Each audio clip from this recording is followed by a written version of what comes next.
Përshëndetje zonja dhe zotrinj, mirë se erdhët në Quo Vadis. Urime të gjithë besimtarëve musliman dhe të gjithë qytetarëve shqiptarë që sot festojnë Fitër Bajramin. Le të jetë kjo fest për të uruar më të mirën për vendin tonë. Le të lutemi në këtë ditë të rëndësishme të besimit musliman për një jetë që theksin e ka të dashuria, të familja, të mirësia, solidariteti me atë që s'ka apo s'mundet, duke lënë mënjan urrëtitjen, kryksin, korrupsionin, hajdutërinë, cinizmin, arrogancën, agresivitetin që janë shprehi jo të ralla mes nesh. Të largoj politikanët, drejtuesit politik nga urimet klishet, i bëj ata qytetarë njerëz më të përullur përballë elektoratit, më të devotshëm për të kryer me dinjitet dhe dashuri detyrën e tyre, dhe jo të pangopur deri në marrëzi për të përfituar nga pasuria e shqiptarëve. Le të shërbej kjo ditë si një moment të reflektimi për të gjithë ata që abuzojnë me pushtetin, për t'i treguar se secili prej nesh është kalimtar në këtë botë, askush nuk merr asgjë me vete, përveç gjykimit, andëshkimit, që disa e konsiderojnë nga karma, ca të tjerë nga Jezusi, Allahu, apo qoftë edhe vetëm Zoti. Ndaj shfrytëzoni pushtetin tuaj për të bërë mirë dhe të udhëhequr jo nga lakmia, për të bërë sa më shumë për vete. Le të shërbej kjo ditë për të gjithë ne, për të dashur më shumë njëri tjetrin, por edhe vendin tonë. Për të hequr dorë nga sloganet, se kështu thot BE dhe SBA, ne duam një Shqipëri më të mirë për shqiptarët, ata janë zotë kësaj toke. Ditë të tilla feste ku pesha emocionale është kaq që fortë, shërben si një moment të reflektimi, ku shëndeti duhet të jetë shumë i rëndësishëm dhe pasuria më e madhe e njeriut. Arsimi duhet të jetë buka e përditshme e familja, strofa ku shpirti gjen patjetër qetësi. Në një botë të hapur, në një shoqëri globaliste, vrapojmë për të mbijetuar e shpesh na bën që të humbasim fokusin dhe mos t'ia dalim që t'i japim vlerë thesareve të vërteta.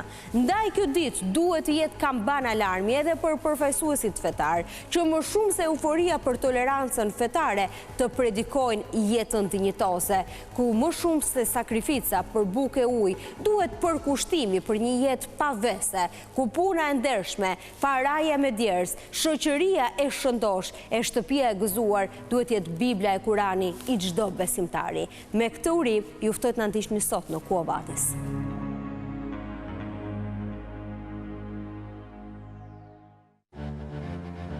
Kjo e mërkur ishte pushim zyrtar për të gjithë institucionet shtetërore, por jo për spakun. Në prokurorinë e posaçme u mor sërish në pyetje ish kryebashkiaku i Lushnjës Fatos Tushe për fshehje pasurie. Për çfarë pasurie për fjalë? Tani do ta shikojmë herë tjetër. Dhe për mënyrën e përfitimit të pasurisë së saj dhe të bashortit, do t'i nështrohet votës së kolegëve në Kuvend dhe Olta Xhaçka të njëjtën. Demokratët kërkojnë që parlamenti t'i jap lejen për t'ia lënë në dorë gjykatës kushtetuese, nëse deputetja do ta mbajë apo jo mandatin e saj. Hapet votimi për prezencën. Ndërkohë që kompromiset mes palëve kulmuan pak javë më parë me ngritjen e 2 komisioneve hetimore dhe votimin e amnistisë, paqja nuk duket se zgjati shumë. Po në asnjë mënyrë ky komision nuk e ka në objektin e punës që ta bëj këtë gjë. Ndërsa komisioni për hetimin e të dhënave të Timsit mes debateve po vazhdon, ai për koncesionet e sterilizimit dhe check-upit në shëndetësi është bllokuar përkohësisht. Opozita akuzon se mbrohen ministra dhe ish ministra të përfshirë në korrupsion, ndërkohë lideri i rithemelimit Berisha duket se nuk do të dalë dot nga arresti i shtëpisë për të shkuar te komisioni hetimor për Timsin. Partia Socialiste tha se kishte qenë ironi thirrja e tij si dëshmitar. Por ndërsa deputetët debatonin për këtë çështje, drejtori i IT-s në Policinë e Shtetit është vënë pranga për nxjerrjen e të dhënave të Tims në gushtin e kaluar.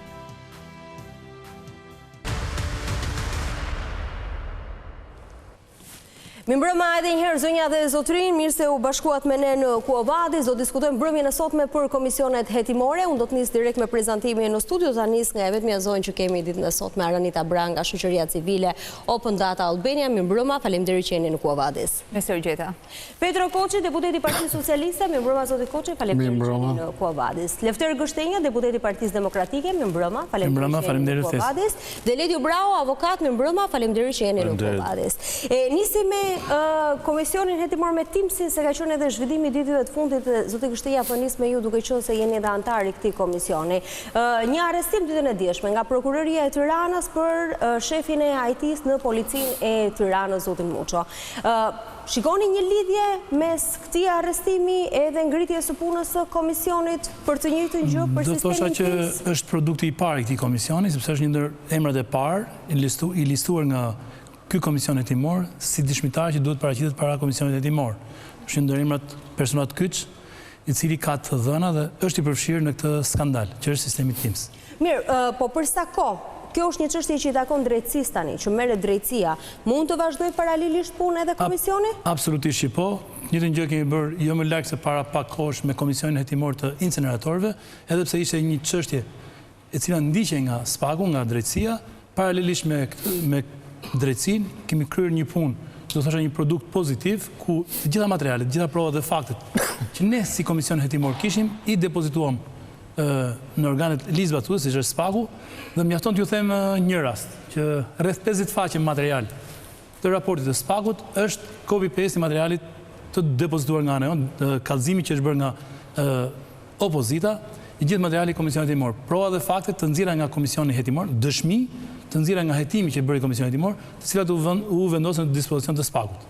Zoti Koçi, si e shikon majoranca arrestimin e shefit IT-s, i shefit IT-s të policisë së shtetit, për cilën para disa kohësh vjet ka qenë edhe në mbrojtje gati të majorancës me deklaratat publike, duke u konsideruar si jo të vërteta ato që qarkulluan në media për hyrje daljet brenda ambienteve të policisë dhe kopimin e të dhënave të sistemit TIMS.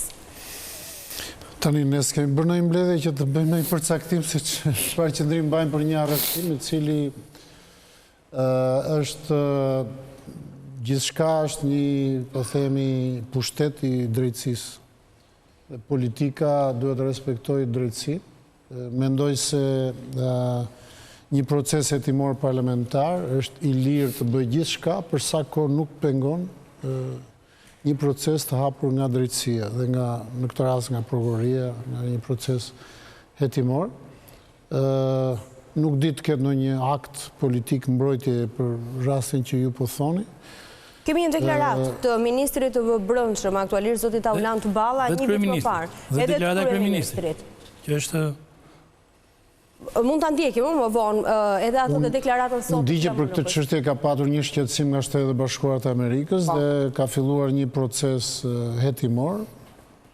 Domthonë kaq diun nuk mirë, i lutem regjistrit shumë informacion dhe të japim të dy deklaratat Flamur Nokës, i cili akuzon ministrin e Brendshëm se është personi që qëndron pas kopimit të dhënave të sistemit TIMS, edhe deklaratën e ministrit të Brendshëm zotit Balla një vit më parë në lidhje me këtë çështje.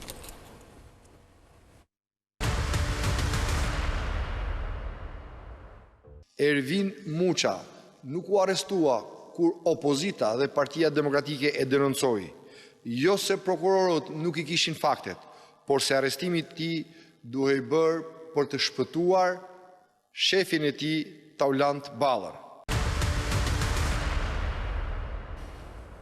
Edhe nga TIMS-i nuk ka rredhur dhe nuk ka pasur asnjë problematik.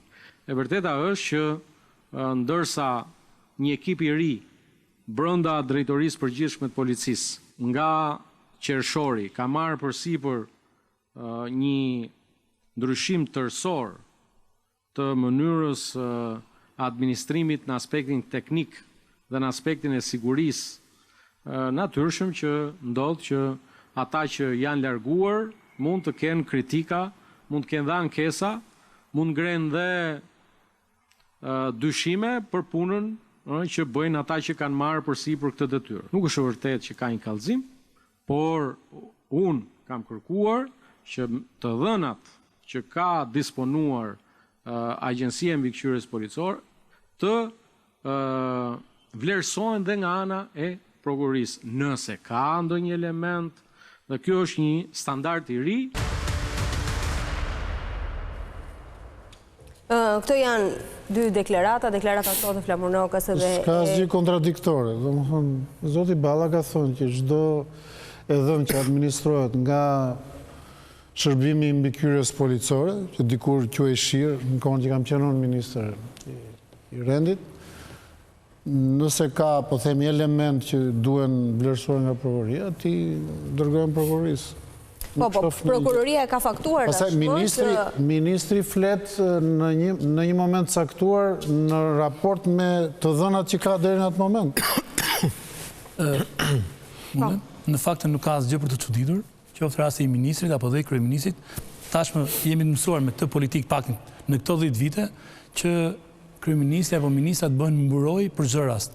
Për çdo rast abuzimi, qoftë për rastin në fjalë, pra një skandal ku Spari është denoncuar nga partnerët tanë, profesuesi i ambasadës amerikane, dhe së dyti nga media, po ashtu është denoncuar si rast, por edhe nga opozita. Dhe menjëherë në mbrojtje del i pari kryeministri, po del dhe ministri në mbrojtje të këtij rasti. Pra nuk ka asgjë për të shqetësuar, thot kryeministri, mjafton të lexosh ose të dëgjosh deklaratën e kryeministrit që thot ka ndodhur diçka teknike, por nuk ka asgjë për të shqetësuar. Ndërkohë në fakt, provat e faktet sot flasin që Prokuroria ka zbuluar, pra mjafton të shohësh raportin e prokurorisë, prokuroria ka zbuluar që janë kopjuar të dhënat. Pra janë marrë, nuk bëhet fjalë për backup, edhe pse personi në fjalë, drejtori i IT-s, fillimisht ka pranuar që ka bërë backup, ka tentuar të bëjë backup të dhënat sistemit Teams. Tashmë është fakt që janë kopjuar të dhënat, se ku kanë shkuar dhe kush i ka përdorur etj etj. Unë besoj që do kemi kohë të flasim dhe Komisioni Hetimor do ta bëjë detyrën e tij për të shkuar deri në finale të gjithë personat të përfshirë në këtë skandal. Ndërkohë do t'i lutash regjis pas pak të nxjerrim dhe kronikën e gazetares Blerina Cena që flet edhe diçka. Dy punësim që nuk lejohet. Pa shkuar atje edhe diçka. Mjafton të dëgjosh argumentat e mazhorancës, edhe të kolegut tim, po edhe të mazhorancës, profesorët të mazhorancës, që kanë kundërshtuar me forcë ngritjen e Komisionit Hetimor. Pra, sot që ne po flasim, duket hapur në dritë dielli që opozita, Partia Demokratike, kishte të drejtë në kërkesën e saj legjitime për ngritjen e një komisioni hetimor. Edhe pse mazhoranca thoshte nuk ka asgjë për të shqetësuar, nuk ka nevojë për komisionin hetimor etj. Sot që ne po flasim, provat dhe faktet janë të mjaftueshme që ky komision hetimor duhet ngritur. Biles është shumë i vonuar. Tani jo, më fal, se s'duhet ngatrojmë kekun me byrekun. Lidhur me komisionet hetimore, ne s'kemi ndryshuar asnjë lloj qëndrimi parimor qysh në fillim. Dhe kemi thënë komisione hetimore po, por pasi ligji të ndryshojë në raport me vendimet e gjykatës kushtetuese dhe në raport me gjithë përvojën e deri tanishme mbi funksionimin e atyre komisioneve. Për sa i përket pastaj termit mbrojtje, mendoj se është komplet i palogjikshëm, është jo realist, sepse ka ikur koha kur është e dukshme mbrojtja që bën kryeministri çdo rast. Komanduesi i gardës nuk lejoi të çojë në prokurori sepse merrte në mbrojtje politika dhe e dyta ikur koha kur ai ish shefi i shikut që i shkaktoi vdekjen Remzi Hoxhës, mbroi si nga gardiani politik ishte Sali Berisha. Në gjithë atë që tha zoti Balla, si ministër s'ka asnjë lloj mbrojtje. Domthonë ministri flet në përputhje me informacionin e deri atëhershëm që administron, se nuk mund të shpik, po themi, me fantazi vepra penale dhe veprimtari të palishme të dikujt. Në raport me informacionin, se ai mban përgjegjësi për atë që thotë. Në raport me informacionin që administron nga agjencia, sigurisht për aq sa i lejohet të flasë në publik, bën një komunikim normal. Nuk shoh asnjë fjalë mbrojtje aty tek ajo që thonë. Po, që të hapim pak edhe diskutimin. Dua të ndalë fillimisht tek Ledio në aspektin ligjor. Mund të vazhdoj, pra ndërsa kjo çështje është një çështje që përket drejtësisë tashmë edhe me arrestimin. Paralelisht mund të vazhdoj punën edhe komisioni dhe mund të presim diçka të re nga komisioni përsa kjo është një çështje drejtësisë. Pra,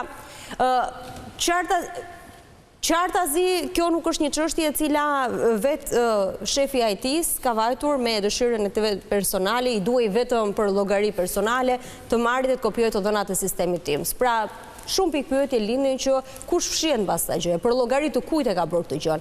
Mund të dalë kjo nga komisioni hetimor apo është një çështje që mund dalë vetëm nga drejtësia?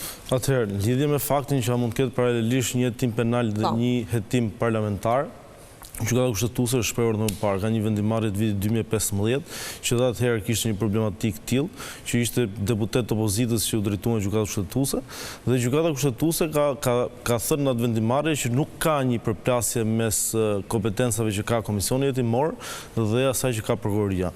Prokuroria kryen hetim penal, siç ju e cituat, pra merret me përgjegjësinë individuale të gjithë secilit që mund të jetë përfshirë në një vepër penale, ndërkohë që komisioni parlamentar edhe në vetë kuptimi që i ka dhënë gjykata kushtetuese në disa raste, por dhe në ato që jep kushtetuta dhe ligji, merret me hetimin e përmirësimit të procesit ligjvënës.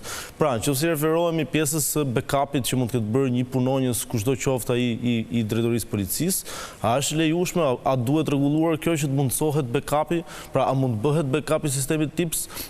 A mund kopjohen dhënat e sistemit TIMS përfshien në një USB dhe pastaj të përcillen kudo?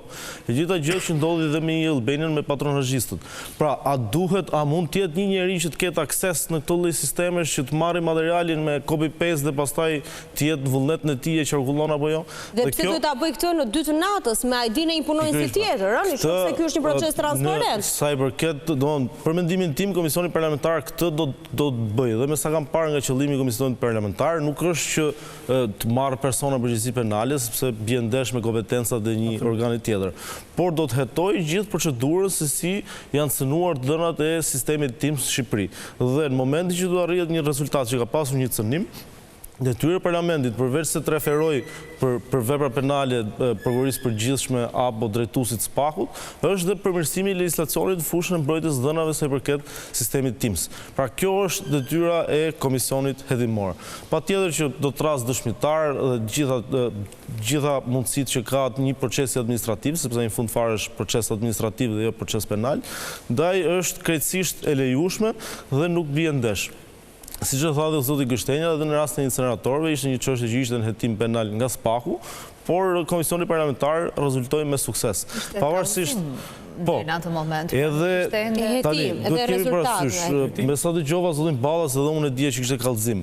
Zoti Balla nuk tha kallëzim, po tha referim. Tani kjo është luash me fjalët, sepse në prokurori nuk mund të çosh thjesht letra aq më tepër kur je institucion shtetëror, por ti çon kallëzim penal.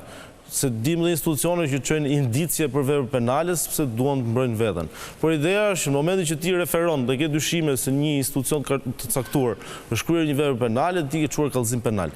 Pra, pavarësisht faktit se ka një kallëzim penal, kjo nuk e ndalon Komisionin Parlamentar që të ushtrojë veprimtarinë edhe më gjerë se sa hetimi penal, por që nuk merr askënd përgjegjësi penale.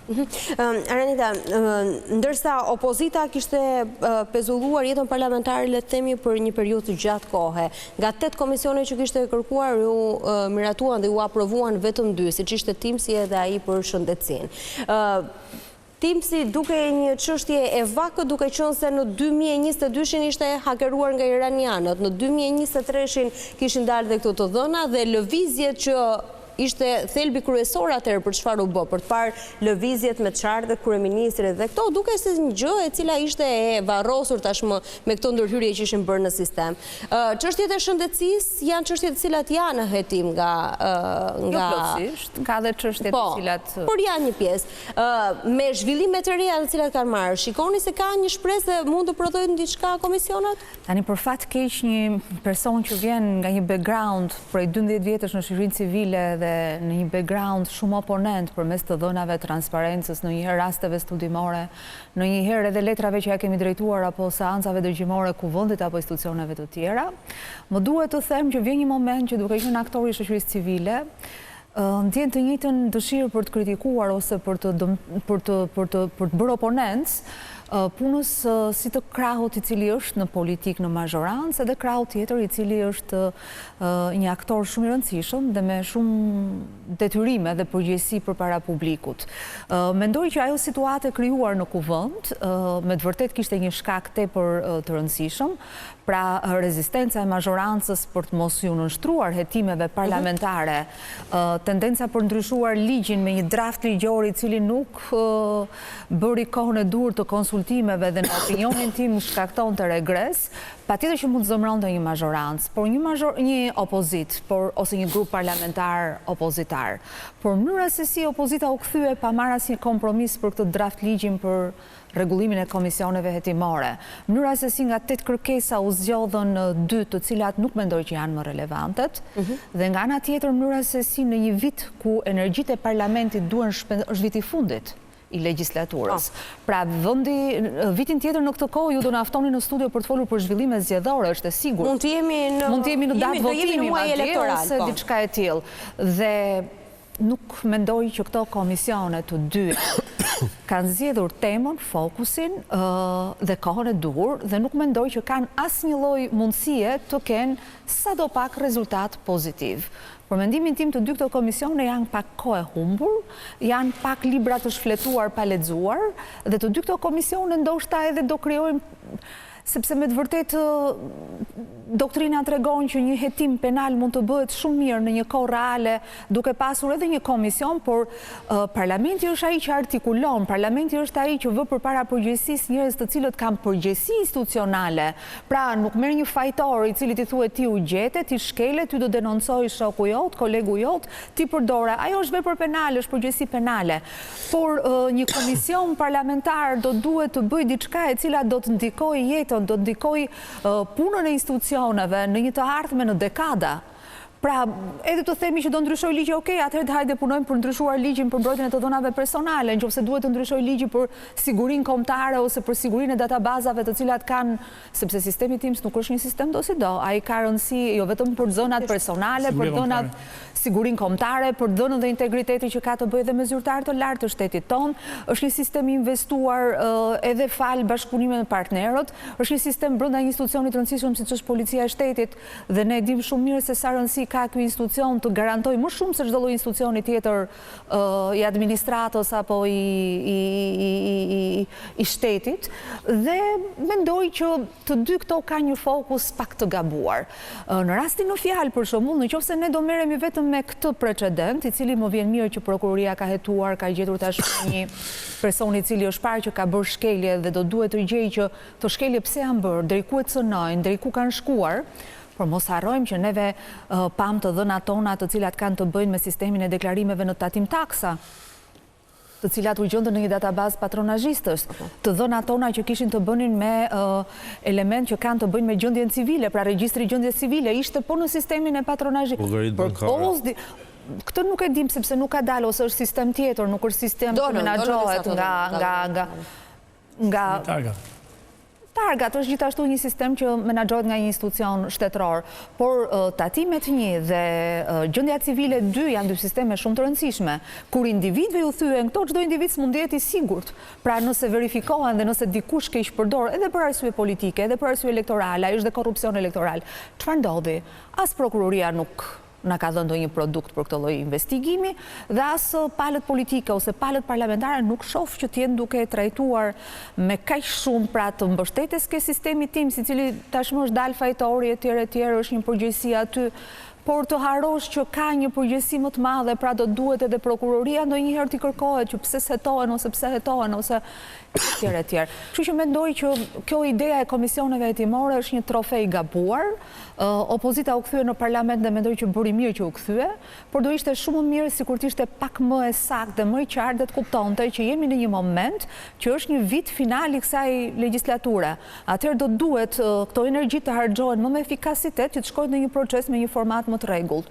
Nëse flasim për komisione hetimore, unë do preferoja shumë mos dublohej puna e SPAK-ut, por të ishim një komision hetimor për shumë për një çështje si McGonigal. Do ishte shumë interesante. Edhe ajo është SPAK. Dhe ajo është në SPAK. Nuk ka përshkallëzuar, po prapë është çështje dhe më politike, sepse janë aktorë shumë politikë që futen aty në artikulim dhe pra janë zbardhur fakte që flasin për emra shumë niveli lartë i politikës në Shqipëri. Ndërkohë që kemi dhe grafiku, në tonë për komisionet hetimore, ku 2016 ka shnuar rekord me 4 komisione, 2014 me 5, dhe 2023 asnjë, 2024 2 komisione, të cilat janë ngritur. Bie dakord me zonjën Braj, lidhur me gjithçka u tha kryesisht për ndryshimet ligjore, pra ndryshimet e njëanshme ligjore për ligjin e komisione hetimore, të cilat mazhoranca në kundërshtim me çdo rregull pakën të deri i bërin krejt të pa konsultuara, qoftë me faktorët dhe aktorët që impaktohen, por qoftë dhe në kuvend. Një ligj që e bëri për interesat e saj, dukshëm, lidhur me komisionet hetimore. Nuk bie dakord pse 2 dhe sepse u kërkuan 8, absolutisht janë kërkuar 8 komisione, por janë kërkuar, do të kuptojmë që 8 komisione hetimore nga ana e Partisë Demokratike dhe Opozitës janë kërkuar nga fillimi i mandatit deri tani. Është filluar me 2, pse këto pikërisht këto 2 komisione. Mjafton të referohemi në mos gaboj seancës së kuvendit datës 5 tetor të vitit kaluar, ku këto 2 komisione përfshirë dhe rikompozimin e Komisionit e Reformës Zgjedhore janë rëzuar me forcën e kartonit nga kjo mazhorancë. Dhe kemi nis fiks nga ajo ditë që ne kemi reaguar dhe kemi ndërmarrë aksionin opozitar në parlament. Kjo ka qenë arsye pse kemi nis me këto dy komisione, jo të parëndësishme.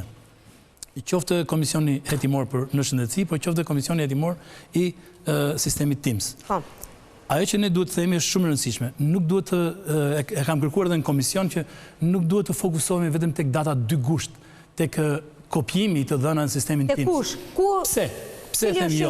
Sepse kemi të njëjtin person ose të njëjtin grup personash që kanë marrë, që janë të përfshirë në marrjen e të dhëna, në kopimin e të dhëna, në daljen e të dhëna personale në treg, qoftë tek databaza e Partisë Socialiste, por edhe dalja në media. Është një njëjti grup duke përfshirë ish drejtorin tashmë të IT-s në policinë e shtetit, i cili është i përfshirë, të paktën, akuzohet që është i përfshirë dhe në nxjerrjen e listë pagesave nga sistemi tatimor, por edhe në sistemin e targave, edhe sistemin e gjendjes civile.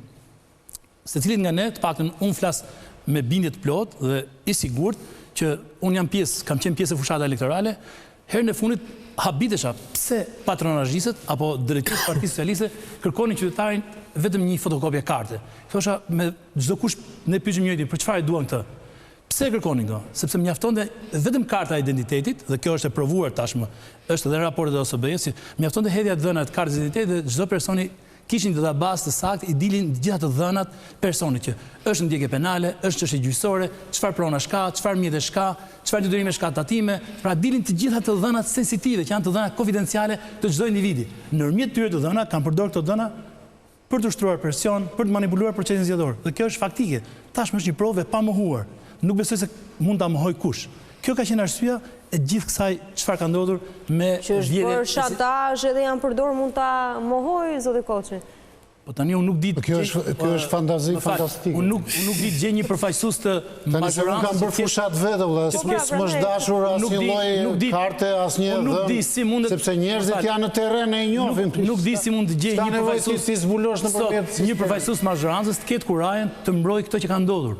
Gjithë gjërat që kanë ndodhur. Po ju, kur kërkuat sistemin TIMS, cili ishte qëllimi final? Ishte vetëm se nëse ne ngelemi vetëm te arrestimi i Ervin Muçus, absolutisht. Nuk është se kemi prodhuar ndonjë gjë. Absolutisht jo.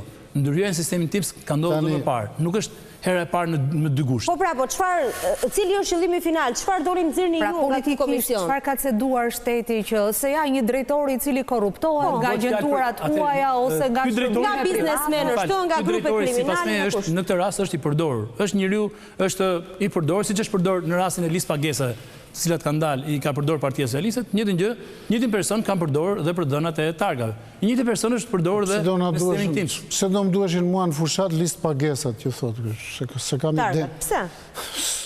Po çfarë do më duhesh?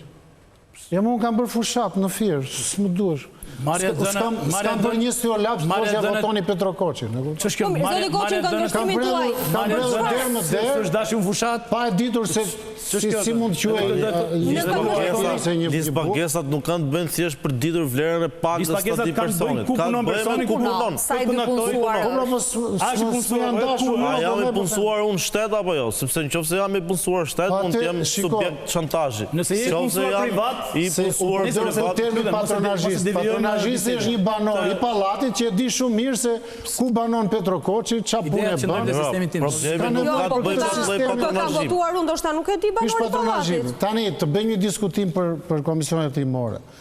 Unë jam dakord me konceptet që sapo u than këtu nga njerëz që janë të politikës, sepse mendoj që komisionet hetimore duhet të studiojnë fenomene, pra të hetojnë fenomene të ndryshme, të cilat pastaj kur ti konkludon të bëjnë të mundur që të bësh ndryshime, që do të thotë ndryshime në ligje, ndryshime në regjimin administrativ, pa tjetër gjatë këtij procesi mund të ketë dhe çështje të cilat mund t'i referohen po thënë prokurorisë, sepse mund të përbëjnë vepra penale. Po nuk është ky qëllimi i vërtet i propozimeve për komisionet hetimore. Komisionet hetimore në Shqipëri propozojnë për pushkatim politik, jo për ndonjë gjë tjetër. S'është vërtet. Sepse kam bërë një diskutim të tillë për komisionet hetimore në shëndetësi. Po do ta bëjmë, do vazhdojmë ta bëjmë. Jo, e kam fjalën këtu.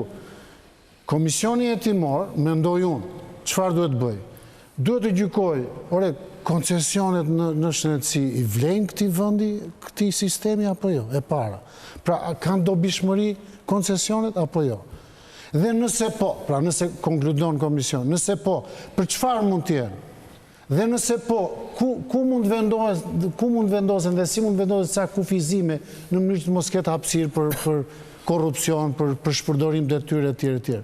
To mendojnë, atëherë sigurisht nëse në proces rezulton që subjekti ka abuzuar, autoriteti që ka marrë vendimin ka abuzuar, ka bërë dhe korrupsion, jo vetëm shpërdorim detyre, patjetër që ti do të çosh në prokurori. Po këtu epshi i politikës është të bëj prokurorin, domethënë zgjedhet dikush kryetar komisioni dhe mendon vetëm se është prokuror, është kryegjyqtar, që bën ligjin, që i thërret ata deputetët si dele, hajde do vinin mbledhje kur dua unë. Nuk është kështu. Jo, kjo është e vërteta. Kjo është e vërteta e hidhur e politikës dhe e përvojës parlamentare në komisionet hetimore. Ju jeni deputet me eksperiencë. Ju do të ishit deputet. Ky është turpi i komisioneve hetimore. Mos fol për turp. Ju do të ishit prandaj nuk janë institucione serioze. Lutem, mos e kthem debat. Po në ballafaqime banale. Do të kërkojmë diçka.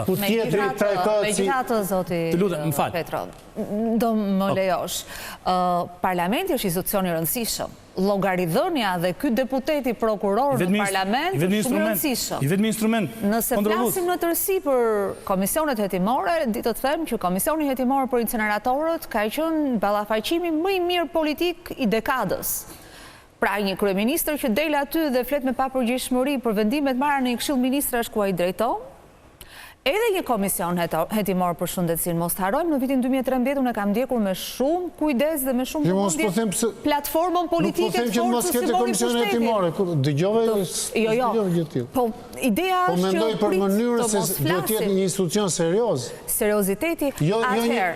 Jo një institucion që e thret tjetrin atje dhe e trajton sikur të jetë në hetuesinë e kohës komunizmit. Llogaridhënia kjo është. Edhe kryeministri përballë përfaqësuesit popullsisë. Llogaridhënia prapë ngatron. Jo, llogaridhënia është, do të them, ka instrumente ndryshme dhe parlamenti është llogaridhënia. Pse keni frikë? Zoti interpelanca është llogaridhënia e komisionit hetimor. Se politikanët ta kthen me të njëjtën monedhë për e tretë. Kemi parë neve monedhë. Po i folën me ironi, ta kthen me ironi. Edhe funksionarët publik janë shumë të rëndësishëm. Janë qytetarë thjesht. Jo, po nuk kanë tangërlikun e politikës. Janë më fragjil. Ama politika është ajo që merr vendime, politika është ajo që krijon programe të rëndësishme për shëndetësinë, që është portofoli parlamentari jetues është parlamenti heton. Jo, nuk është kështu. Kryetarja e komisionit sigurisht është ajo Aranita Çela. Aranit Çela. Po pra, kur është femër. Unë ndryshoj me zotin Koçi. Zoti Koçi është një deputet me eksperiencë. Duhet ishte deputeti i pari duhet firmoste ngritjen e komisioneve hetimore për incineratorët, sepse është përfaqësues i qytetarëve të Firit. Një incinerator që nuk funksionon. Dhe ky deputeti ka përgjegjësi publike, të interesit publik. Jo, për të ilustruar që komisionet hetimore pa çka kujt forcë i përket. Do të ishte deputeti i parë që duhet ta denonconit se përfaqësoni qytetarët, nuk jo thjesht Partia Socialiste. Lutem. Çfarë ka? Ju do të ishte deputeti i parë. Unë ndërparë, ju ndërparë, më falë, sa është bërë fjallë për incineratorët, unë kam thënë në çdo studio ku ka qenë e mundur, kudo ku kam folur, kam thënë të hetohet, të çdo lloj përgjegjësi të dalë përgjegjësia, të vëmë para drejtësisë, të dëshkohen ata që kanë përgjegjësi, për çdo gjë tjetër, jo vetëm për incineratorët. Një gjë që është për të theksuar të ndryshimi i kësaj që bëjnë pra të kompetencat e komisioneve hetimore nga prokuroria. Qofse keni parasysh një çështje kur është prokurori, çdo gjë është sekret. Pavarësisht se në Shqipëri është e modës që rrjedhin vendime, masa sigurimi, prova të caktuar, dhe publiku nuk e di se çfarë bëhet me një ngjarje konkrete, me një fenomen konkret. Pra çështja e incineratorëve do ishte zbuluar tani, po mos ishte komisioni hetimor, edhe sot që flasim ka një vendim çkallës parë, por nuk kemi vendime apeli. Dhe publiku nuk është në dieni të gjitha asaj afere që kanë ndodhur për shkak të hetimit që ka bërë prokuroria. Pavarësisht përgjegjësisë personale që do të mbaj kushdo. Por fenomene të tilla që janë kaq masive, fenomene të tilla që cënojnë kaq rënd taksapaguesit, buxhetit të shtetit, është shumë e rëndësishme që të bëhet dhe një llogaridhënie publike. Dhe kjo llogaridhënie publike patjetër ku mund të bëhet më mirë se sa në parlament. Ndaj është shumë pozitive edhe për pjesën e koncesioneve të shëndetësisë, edhe për pjesën e timsit, nëse prek pjesën e sigurisë kombëtare, edhe për pjesën e daljes gjithë dhënave të tjera personale është shumë pozitive, sepse publiku që është subjekti kryesor i cënuar në të gjitha këto çështje të veçanta, sepse gjykata kushtetuese këtë thotë, Komisioni Hetimor ngrihet për çështje të veçanta. Këto janë çështje të veçanta të tilla që ka shumë rëndësi që të bëhen publike, sepse nesër pas nesër çdo qytetar nga produkti i këtyre komisioneve hetimore, përveç përmirësimit të procesit ligjvënës, mund ndikohet dhe në votën e vet sa i përket zgjedhjeve të ardhshme. Dhe ajo është shumë e rëndësishme që jo për çdo gjë të presim prokurorinë për të përcaktuar se kush ka përgjegjësinë penale, por të presim dhe komisionet hetimore dhe vetë deputetët që nga kjo të kuptojmë se si funksionojnë një sër elementesh në shtetin shqiptar. Normale, kjo është thelbi. Nuk kuptoj asgjë, çfarë të keqe ka ngritja e komisionit hetimor. Nëse e kam thënë në parlament, nëse majoranca e ka zbatuar ligjin, ka respektuar qeveria, ka respektuar ligjin, është në rregull, okay, let fitoj politikisht në një përballje, në një ballafaqim në një komision hetimor, qoftë në rastin e sistemit TIMS apo në Komisionin Hetimor të Shëndetësisë. Pra majoranca mund të fitoj pikë duke rrëzuar opozitën, pra opozita ka fol pa drejt, ka ngrit akuzat pa baza. Le të fitojmë pikë majoranca. Por Komisioni Hetimor nuk është një ballafaqim që kush ngre akuzat të pa baza, kush vërteta është e kundërta e kësaj, që koncesionet absolutisht mund të kenë pas nevojë vendi për investime shëndetësie të tjera. Nuk është Komisioni Hetimor ballafaqim se kush ka të drejtë dhe kush ka të drejtë. Ajo që është vërtet është kjo që koncesionet në Shqipëri i kanë marrë kompani pa garë, kompani pa licenca, kompani me 1 ose 2 të siguruar, kompani inexistente, kompani të përfshira në offshore. Mjafton të shohësh garat që janë bërë gjasme dhe ke të gjitha me një kompani. Pra të gjitha koncesionet që janë marrë në Shqipëri janë me 1 ose 2 kompani, një fiktive dhe një reale. Nuk ke garë reale, s'ke patur garë. Po të kishte garë, do ishte absolutisht normale. S'ke patur garë. Në asnjë koncesion nuk ke garë. Në asnjë procedurë tenderimi, sot që ne flasim në tendera publik, nuk ke garë reale. Mjafton ky fakt. I bëjmë pyetje vetes. Pse po shpopullohet Shqipëria? Sepse në Shqipëri nuk ka garë, nuk ka meritokraci. Kaq e thjeshtë është. Tani ti lëm teorit, majoranca ne do fitojmë mandate 4. Ju mburrët jo që të vizit. Keni dhe ju një ju mburrët jo që të vizat, tani ankoheni pse i njerëz. Ledio, kam në një çështje tjetër. Prokuroria thotë se krahas punës së drejtori informatikës në Policinë e Shtetit, Ervin Nuçha ka mbajtur dhe postën e këshilltarit jashtëm drejtorinë shtetërore kadastrës, një pozicion që nuk ishte deklaruar nga i hetuari dhe që ligji për Policinë e Shtetit ja ndalon. Me Policinë e Shtetit personalisht kam pas raste klientësh në avokati që kanë larguar njerëz nga puna për gjëra nga më banalet dhe flas punojës policie të nivelit ulët fare. Dhe nuk e di tani se si policia e shtetit nuk ka akses, pra ka akses në TIMS dhe nuk ka akses për të parë se një punojës i vedi a është i punësuar apo jo. Nuk di ta them. Aty patjetër që ka element një shkelje disiplinore, kjo për mua shkelje disiplinore nuk futet tek pjesa e shkeljes me një vepër penale. Por thjesht më duket e çuditshme ky vetpastrimi, vetkontrolli që nuk arrin të zbulojë këto gjëra që janë elementare. Pra ti kur fillon një punë shtetit, kërkoj një tuf me letra që mund t'i marrë vetë. Sa i është hetuar, është pezulluar dhe pastaj është rikthyer sërish si punonjës me ardhin e ministrit të ri. Treguar që ai ka qenë pjesë e grupeve të punës së dikujt. Pra nuk është promovuar sepse u fut në një konkurs që shpalli Departamenti i Administratës Publike, bëri një karrierë si specialist, u bë shef sektori dhe pastaj u bë drejtor. Jo, këta janë ata njerëzit, ata drejtorët që janë pjesë e paketës. Jo pa qëllim e thashë është paketës abuzive. Pjesëmarrës në kështu që këtu nuk mundet ky investigimi abuziv i mënyrës se si pra kush janë këta njerëz që bëhen drejtor nga bankat e shkollës, mbajnë 2 sisteme, sistemin e policisë shtetit dhe sistemin që është shumë i rëndësishëm dhe sistemi kadastrës për sa i përket. Pra ne si qytetar duhet ndjehemi shumë të rrezikuar kur njerëz të një niveli të tillë, domethënë pas kanë pasur akses edhe në sisteme të tjera. Kjo është paketa e drejtorëve. Këta janë drejtorët që shkojnë, lundrojnë nga njëri ministër ke tjetri, nga një institucion ke tjetri, to janë drejtorët që bëjnë zullumet e politikës ose të asaj pseudopolitikës, ta janë drejtorët që bëjnë dhe fushata, se në fund të fundit me drejtorët... Futen gjithë në një thesë. Po tani, rast pas rasti po më bëjnë shumë për drejtorët, jam shumë kritik. Shumë rastë tani. Pastaj edhe në fushat, nuk e di se si bëhet në firë, se s'ka ardhur në firë për fushat, por në Tiranë ama unë e di se si bëhet. Jo, unë jam nga njerëzit më kritik, sepse domethënë nuk është puna se duhet të... Nuk e vëndyshim që jeni dhe nga një... E kam thënë herë pas here... Ekip i hershëm i partisë. E kam thënë herë pas here dhe do më ndodh rrallë që në fakt personazhet politikës të bëjnë kritika së brendshme. Kjo s'ka ndodhur ndonjëherë në PD bie fjala. Qarku fieri dhe gazi veçanti. Të gjithë në një thes nuk duhen futur, në kuptimin kështu që... Po bëjmë disa fazë dhe po themi ja thesi radhës. Po mirë, shiko, dakord. I thonë 11 vjetë qeverisje, edhe SPAK-u dhe po themi kamera dhe fokusi i drejtësisë nuk mund të shkoj para 20 viteve kaq shumë. Kuptohet që do jetë në këtë fazë dhe unë mendoj që kjo shoqëri dhe ky vend ka nevojë për katarsis. Dhe katarsis në fakt është duke bërë SPAK-u, nuk është se mund të bëj çuditëra edhe ai, se imagjinoni që të marrë një çështje në nënhetim, nuk e di sa mira faqe për shemb mund të ketë për atë punën e përgjimeve të atij sistemit të komunikimit, që ishin përfshirë shumë policisë. Domethënë, edhe ai nuk është një lexim i thjeshtë. Ti të lexosh një faqe atje duhet të jesh shumë i përqendruar, në një çështje hetimore serioze. Kështu që megjithatë unë them që po bën hapa gjigant. Dhe sa herë ndodhin gjëra të tilla, që le të jenë edhe nga Partia Socialiste, drejtor të niveleve ndryshme. Për sa kohë ky është një lajm i mirë për Shqipërinë, është lajm i mirë për Partinë Socialiste, pa diskutim. A kemi nevojë për të reflektuar? Patjetër që kemi nevojë për të reflektuar. Për shembull, keni shumë lajme të mira. Cilësia e përzgjedhjes së personelit, po themi drejtues, ka nevojë për të ripar. E dyta, ti mund të kesh mirëbesim, po duhet bësh dhe kontroll. Pra nuk është kaq e thjeshtë që si thua ti mirëbesosh tjetrit, ta bësh diku dhe të nisesh nga mirëbesimi.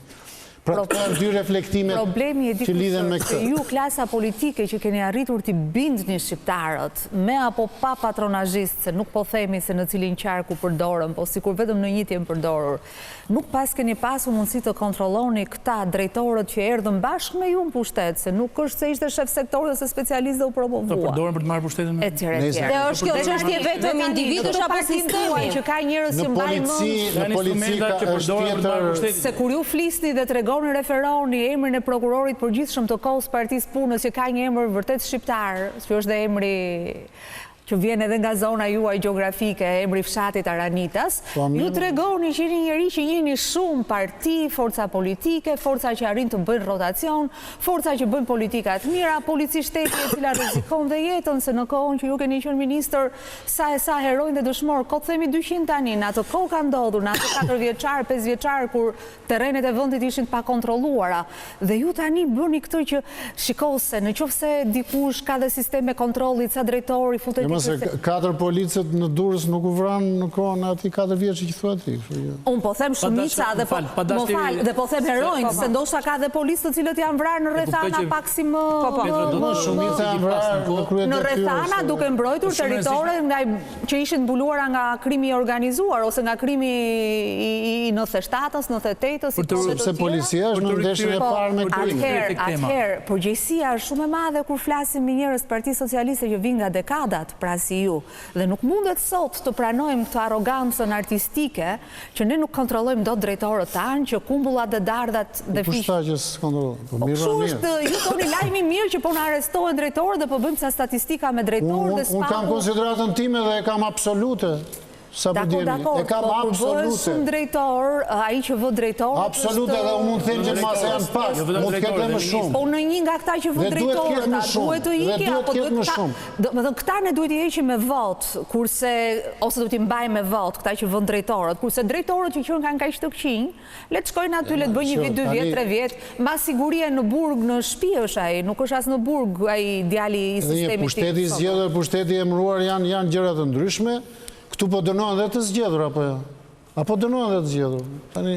Ose statistika janë, në çdo kohë janë dënuar. Dhe kur ishte kryeministri Jeta, dhe kur ishte kryeministri Ama këto statistika mungonin dikur, apo jo? Jo, s'kan munguar, kanë qenë. Drejtori i përgjithshëm i policisë shtetit është arrestuar nga një prokuror i cili si ishte i trajnuar, si ishte zëvendës ministri i brendshëm është arrestuar për një tender. Ne po themi për një situatë ku tani një drejtor mbasi ka bërë tërë ato zullume me tendera, me sisteme, me njërën e me tjetrën, mund edhe t'i bëj ato masat e sigurisë, arrest në shtëpi, arrest këtu e tjere. Pra nuk kemi akoma, ne duam që ata të cilët e kanë vënë në lëvizje makinerin, ato makinerin që shkunden të gjithë pemët e këtij vendi. Taksat, kadastrat, tenderat, IKM-rat, dakord, do me thënë zhvillimet politike, korruptohen dhe njerëz të cilët nuk i përkasin territorit të Republikës Shqipërisë. Ne shkojmë bëjmë korruptime federale, se i kemi lexuar këto pretencat e gjykatave në Washington, nuk është se si lexuar. Na i nxorri Washington Post. Problemi i korrupsionit nuk është vetëm sepse është vetëm një çështje politike, është një sëmundje edhe shoqërore, apo jo? Po tani mos të bëjmë sociologun, se nuk do ofendoheshim kush më ndalon që ta them këtë gjë? Dakord, por ju jeni politikan, unë vi nga një shoqëri civile që ka bërë goxha. Po mirë, pse ne nuk jetojmë në shoqëri? Ku jetojmë? Tani korrupsioni patjetër, po tani ne jetojmë në shoqëri, kemi një korrupsion drejtorësh dhe nuk kemi një sistem që i tund të gjithë pemët e këtij vendi dhe shqiptarët. Edhe në këtë vend janë ndërtuar modele skandaloze, sepse ka ardhur tjetri 25 vjeç është bërë drejtor edhe mbas 2 muajsh është bërë me makina të mira etj. Por janë bërë drejtor, janë bërë ministra, janë bërë, po të shkojmë si klasë dhe 25 vjeçar, mos e heqim drejtën të mendojmë që është i mirë. Modeli shoqëror është modeli i gabuar. Unë po them që tani me këtë që po ndodh, ku kemi një drejtë, se s'mund themi që s'po vepron drejtësia. Po jo, po themi që ka drejtori i përgjithshëm i policisë shtetit është arrestuar kur kryeministri ishte zoti Ilir Meta. Unë e mbaj mend se kam qenë gazetare, edhe ju keni qenë deputet në atë kohë. Po mirë, çfarë do të thotë? Është meritë e Ilir Metës kjo? Jo, absolutisht. Përkundrazi, ai ishte meritë, ishte prokuroria, pra prokuroria e kohës, statistika u bë dhe atëherë. Problemi është për te statistikës, do vazhdojnë pemët e ekonomisë, shoqërisë, do vazhdojnë shqiptarët të vidhen në kulla, në darda. Ata që kanë qenë në nivelet larta pushteti nuk janë prekur kur. As do preken kur. Jo, nuk janë prekur. Atëherë drejtësia. Tani po preken. Po jo, drejtora nuk janë nivelet larta. Po kuptoj çfarë do të thuash. As kryebashkiakët nuk janë nivelet larta. Çfarë do të thuash? Po duhet të them që janë statistika dhe statistikat s'mund ta kënaqin. Sistemin kush e ka vënë lëvizje, ky sistem që ke taksat, ke tenderat, ke bashkitë, ke shkollat, ke krimet seksuale në zyrat e shtetit. Pra këtë sistem ku njerëzit bëhen të babzitur, fitojnë, vënë në punë makinerinë e drejtorëve dhe drejtorët i kanë duart e lira të marrin pasuardin, të futen me pasuard ke sistemi tenderave dhe nuk është një drejtor që do të thotë ky sistemi ka një fajtor sistemi apo janë kështu drejtorët e radhës për të bërë statistikë. Tani kemi dy koncepte se po e bëjmë debat kështu edhe. Po, mirë, unë pyetje po bëj, domethënë drejtorët janë. Qysh e kemi debat intelektual s'kemi çfarë. Po them, një politikan i mirë duhet të ndihet bashkëpërgjegjës, po jo bashkëfajtor patjetër. Nëse është fajtor edhe bashkëfajtor duhet jetë. Jo, të thash jo patjetër. Eksperienca që keni ju, çfarë do të ndodhi një ministër? Bashkëpërgjegjësia duhet të jetë një ndjenjë pozitive e gjithë klasës politike. Por kjo s'do të thotë që janë gjithë bashkëfajtorë.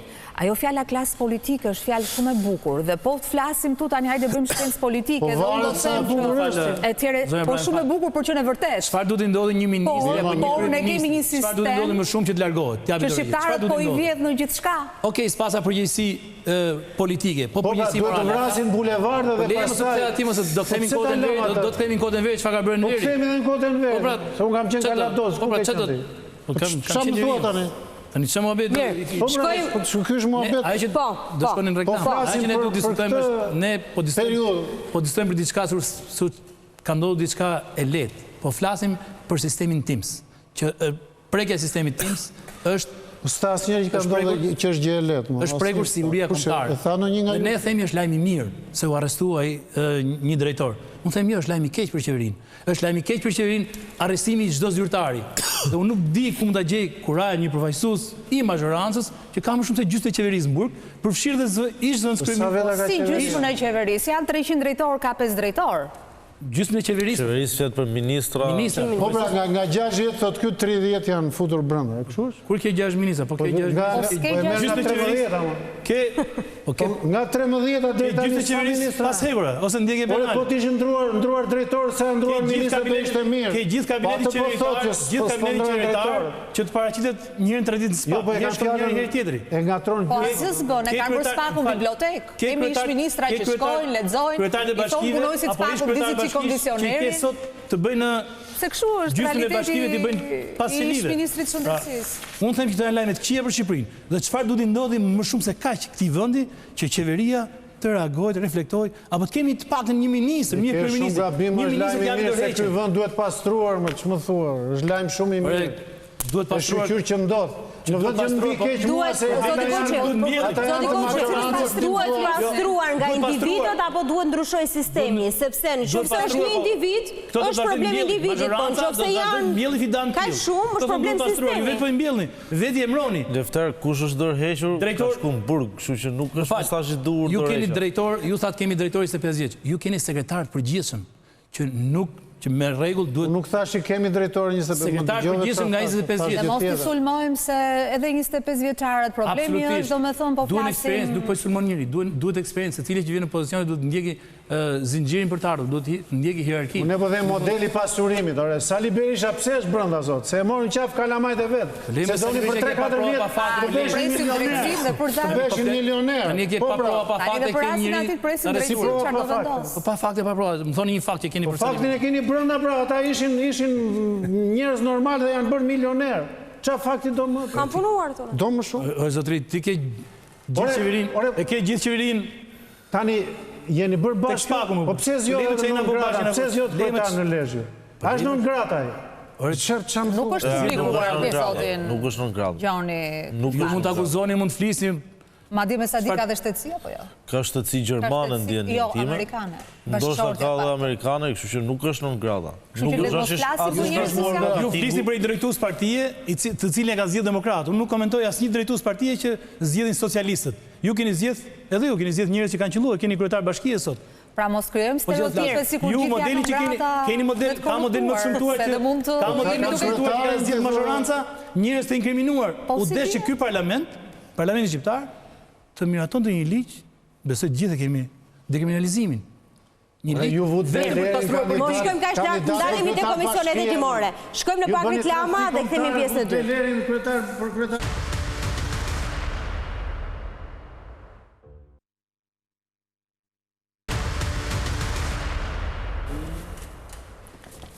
Jemi rikthyer në Kuovatis në pjesën e dytë të emisionit. Do ndalemi tashmë në Komisionin Hetimor për Shëndetësinë. Zoti Koçi, mazhoranca 3 herë të fundit nuk ka shkuar në Komisionin Hetimor për Shëndetësinë. Ku? Në punimet e komisionit, nuk keni marrë pjesë. Deputetët e mazhorancës. Si quhen punime komisioni?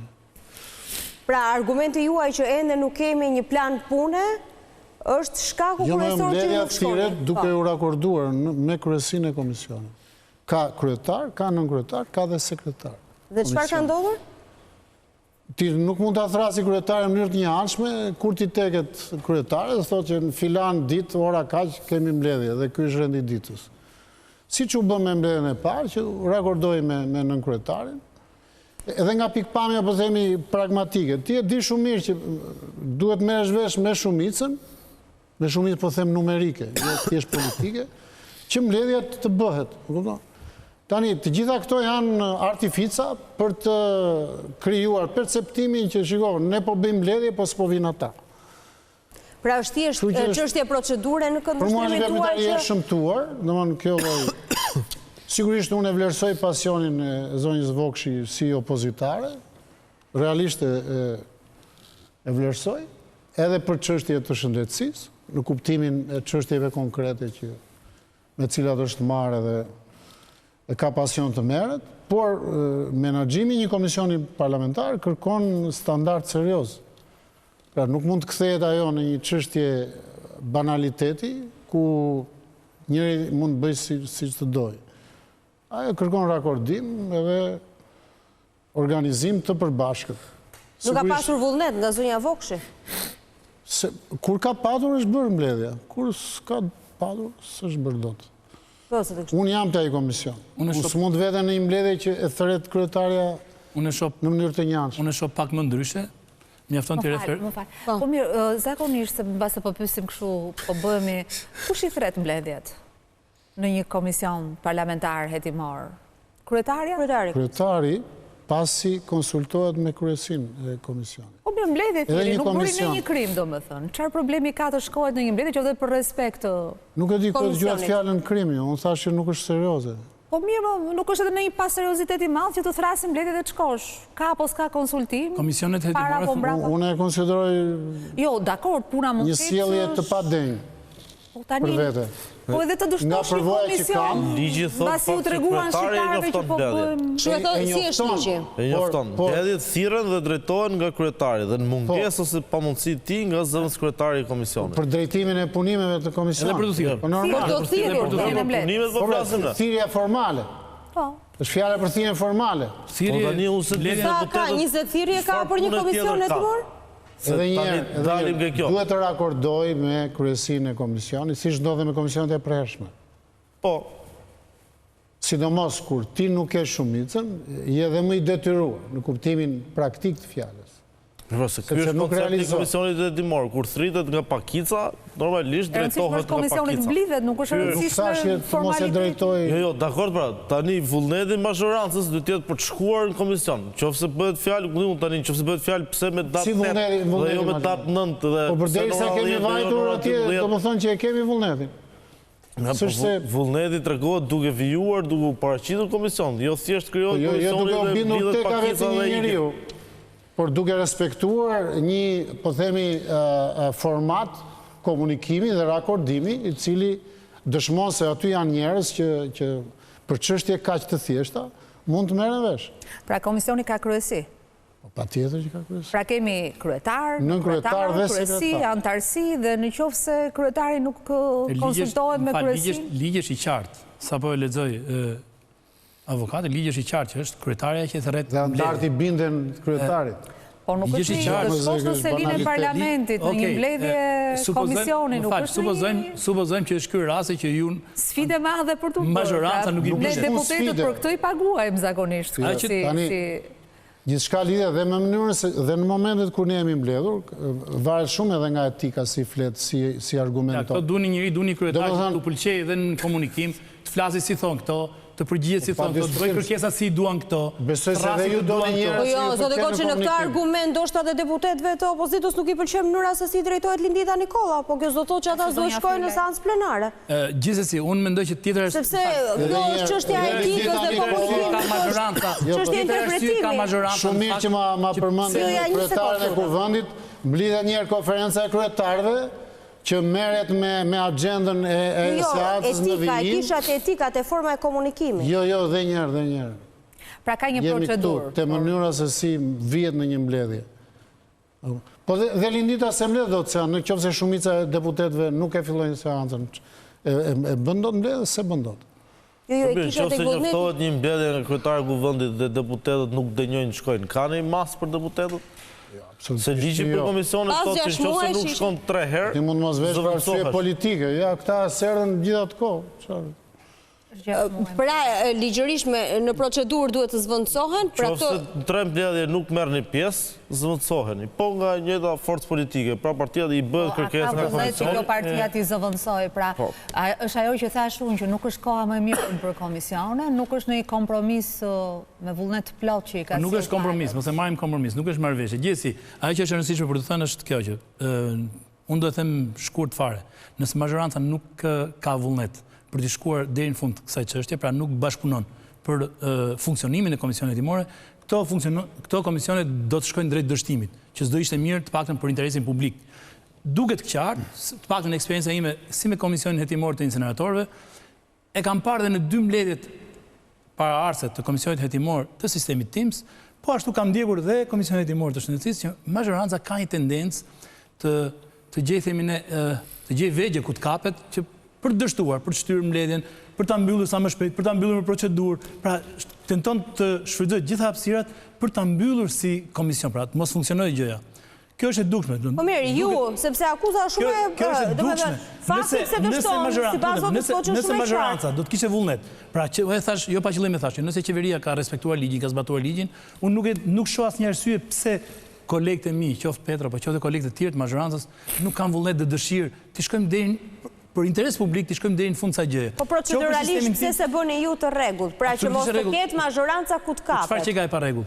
Edhe pse kanë miratuar ligjin e ri, në kundërshtim me çdo rregull, i cili është në ankimuar në gjykatë kushtetuese, e lexoi avokati që kryetari thret mbledhjen. Tani për tekat e njëjta apo tjetër s'na pëlqen kryetarja sepse komunikon egër, komunikon Ska lidhje me përqimin në sektorin. Është kjo normë komunikimi, ne jemi kolegë, Ne jemi gjithë martuar atje. Ne jemi deputet. Edhe kjo çështja e orës dhe datës më duket kështu tani. Gjithë jemi njerëz që kemi punë. Por kur marrim përsipër një detyrë e rakordojmë atë me kur thirret mbledhja ka agjendë, ka dhe vend edhe orë. Sepse plani timeve aty. Sepse koncesionet bet gallat me këtë. Avokat më fal. Sepse koncesionet në shëndetësi, mjafton i fakti thjesht. I kanë marrë kompani që kanë zero eksperiencë në këtë fushë. Njerëz me licenca që kanë shit banane.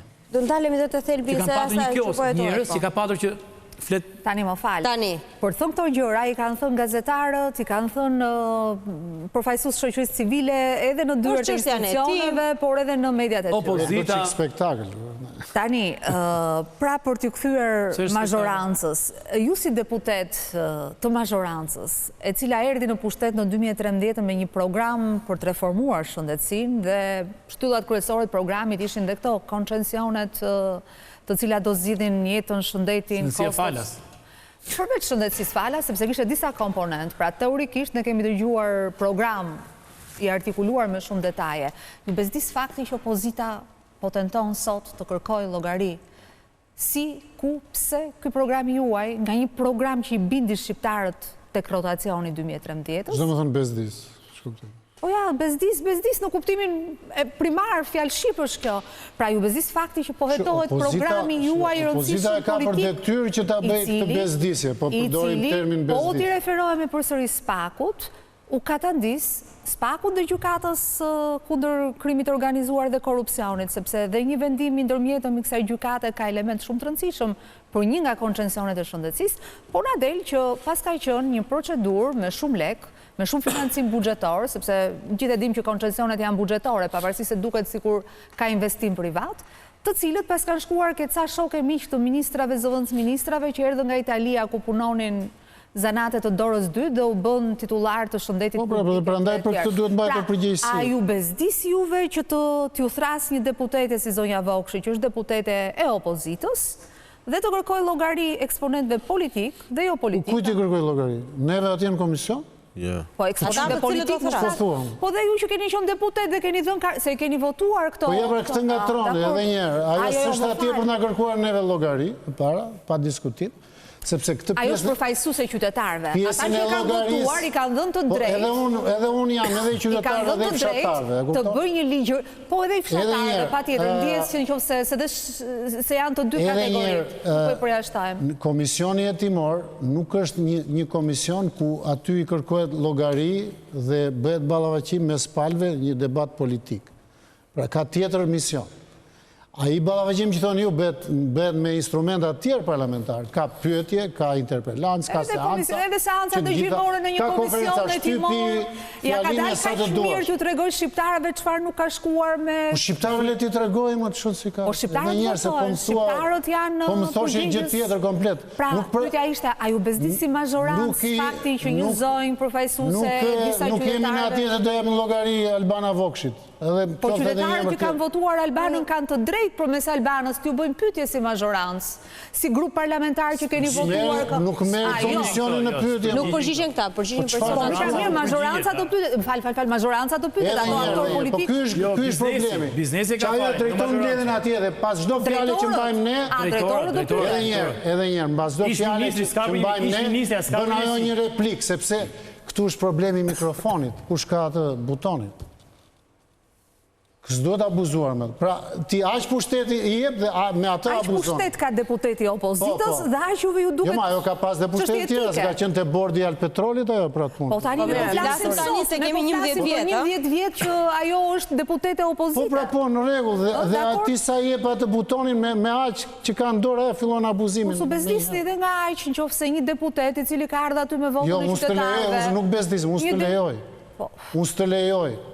Nuk të lejoj të më shkelësh mua të drejtat, edhe të bësh ti të drejtat procedurale që kryetari duhet të konsultohet si deputeti majoranca, je i shqetësuar si deputeti majoranca, ai je i shqetësuar koncesioneve, besoj se është shumë më e rëndësishme se sa sjellja. Ai je i shqetësuar. Ai je i shqetësuar ti për shpërdorimin e parave publike.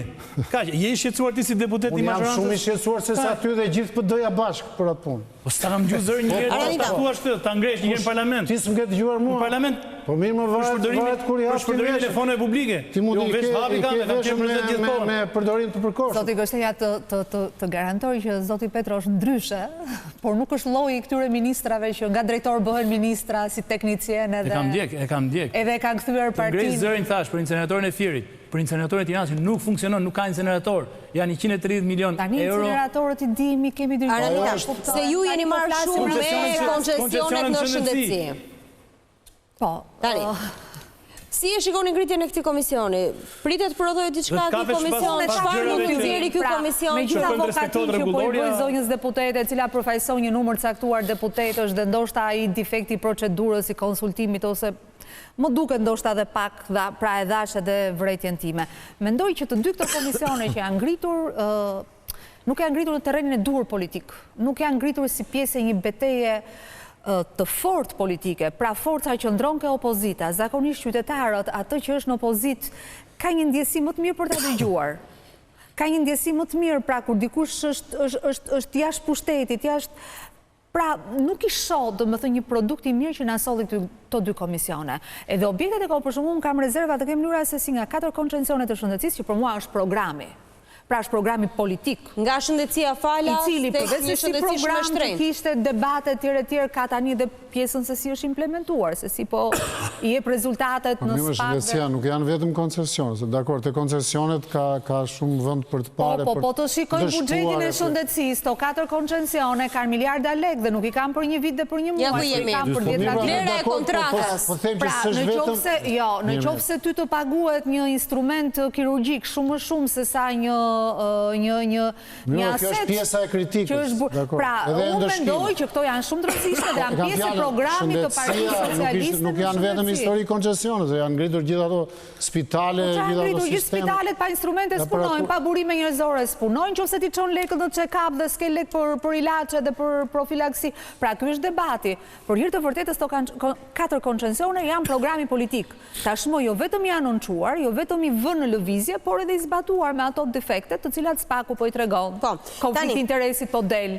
Por mendoj që nuk është koha, nuk është viti parlamentar për të pasur sukses në komisione hetimore. Në qoftë se abuzimi ka qenë kaq I madh. Pra mos I përgjigj. Ndoshta, pra, nga 4 koncesione të cilat ne kemi. Duhet të bëni strategji më të mira për përpjekje për procese parlamentare gjatë këtij viti, I cili nuk është një vit suksesi, nuk është një vit I thjeshtë as për ju as për shumë pak të tjerë. Aranita, nga 4 koncesionet në shëndetësi deri tani, sterilizimi I cili ka kushtuar 12.3 miliard lekë përfundon 2025-ën.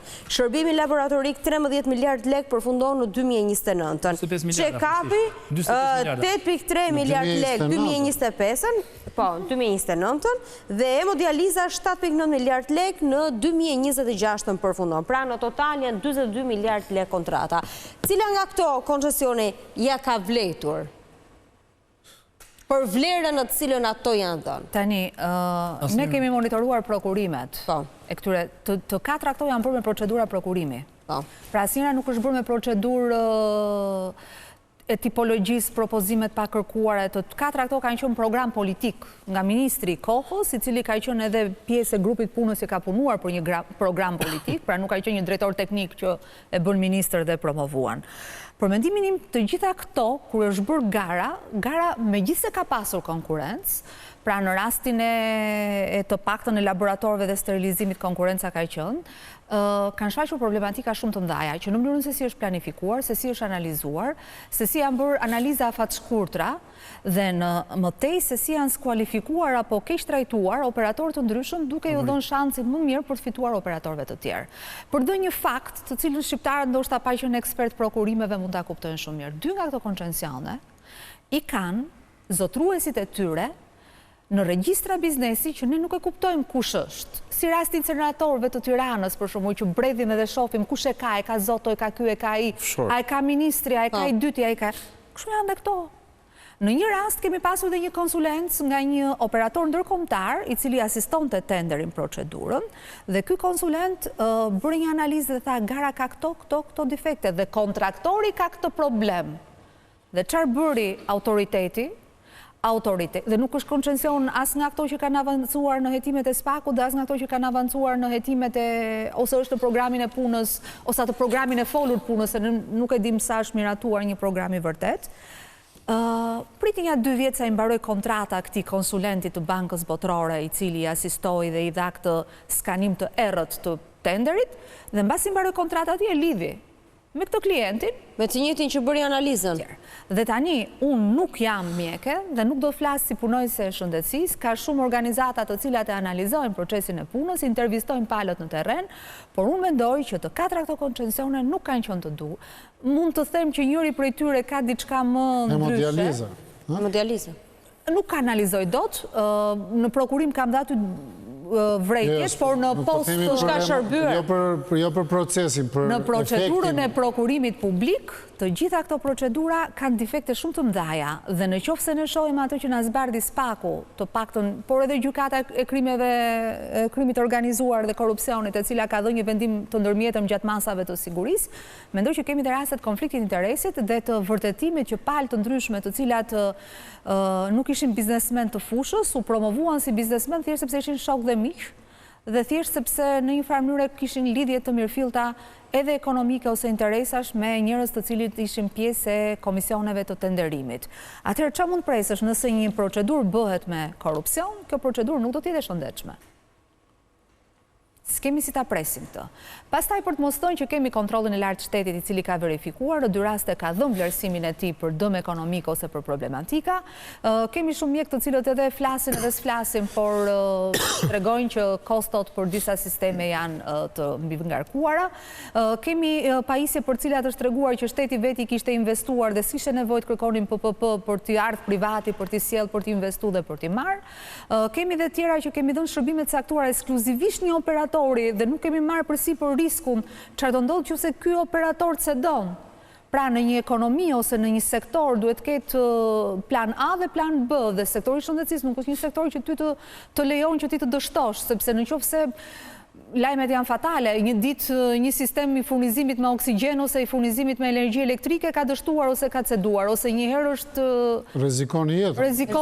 Rrezikon në mas një problematik.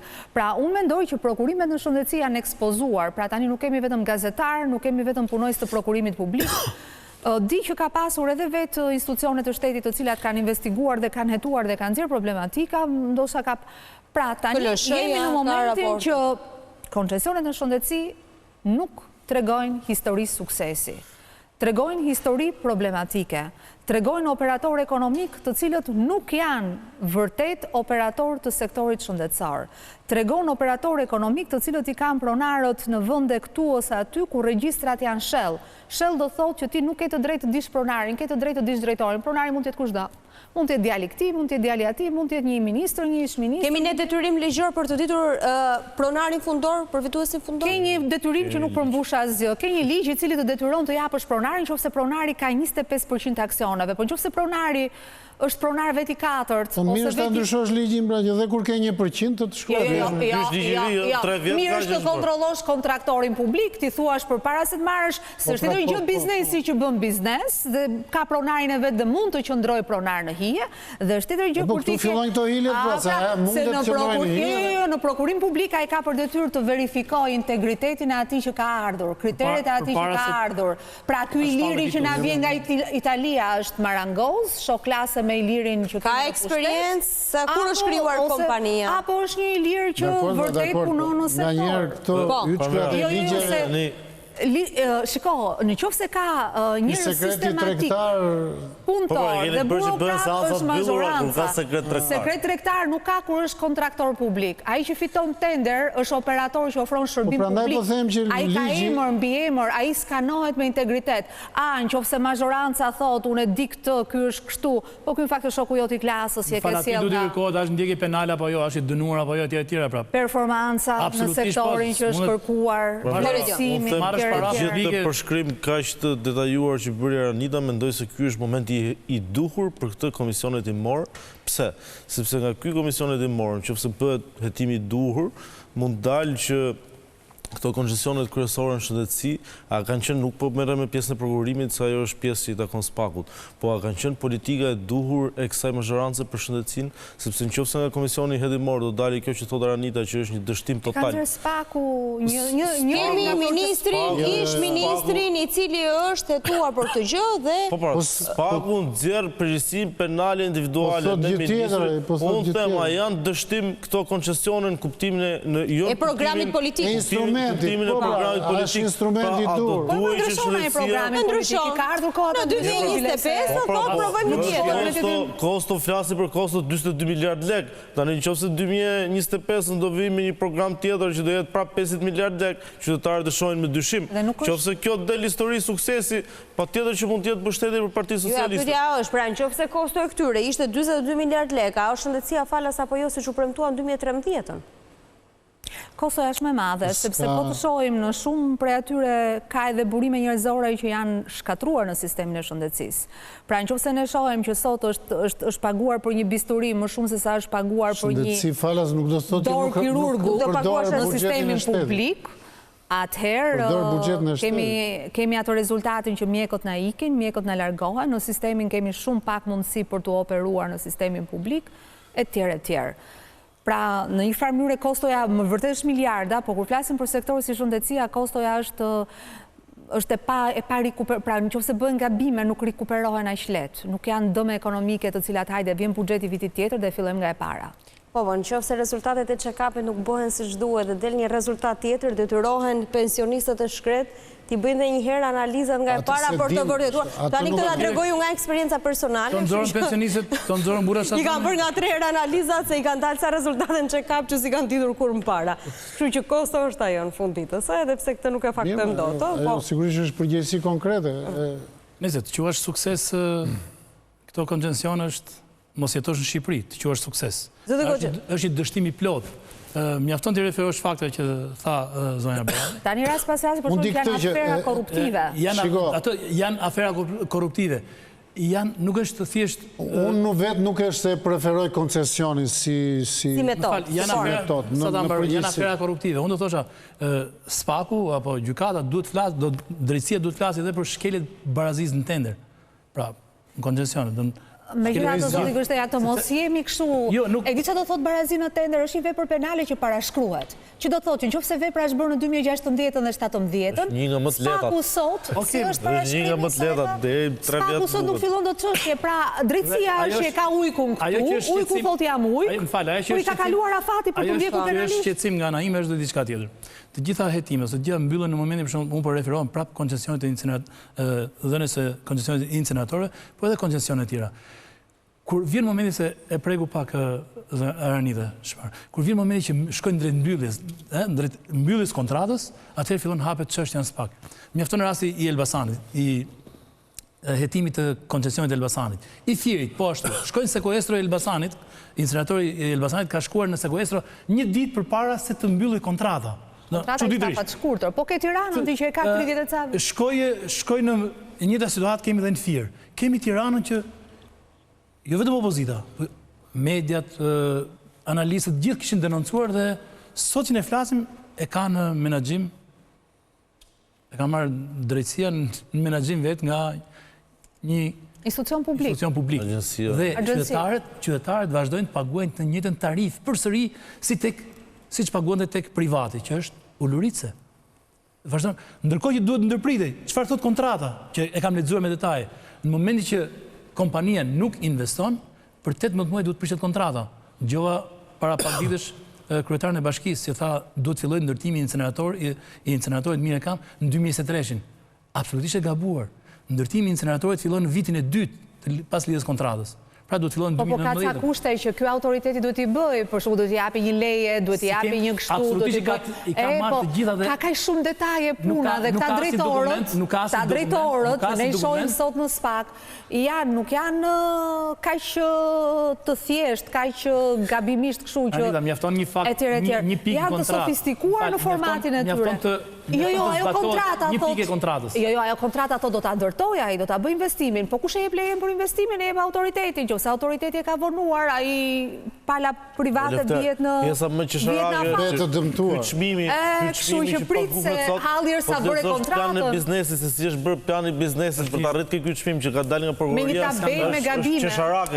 Me 40 vjet shpenzime tarifa. Është 200.000 po 500.000 euro që të me një pushtet që del dhe thot është apo s'është tarifa dhe taksa e qytetarit para publike, buxhet shteti. Ne kemi pasur këtë lloj neverie. Kemi pasur debat në komision të gjatë lidhur me këtë. Këtë lloj neverie, domethënë edhe një moshuar analfabet sot dalin dhe flasin për e di shumë mirë që ajo që i paguhet shtetit është taksë për shtetin, është buxhet shteti, pra ja ke dhënë shteti. Personalisht unë do skuqesha nëse do ishe përfaqësues dhe kupola thoshte jo është buxhet.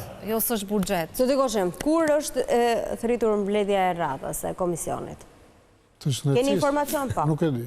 Nuk e di. Nuk keni një vendimarrje për të shkuar apo jo? Kryesia e komisionit nga kush përbëhet? Se kryetaren e dim që është zonja. Zonës kryetar kush është? Pra kryesi kush është?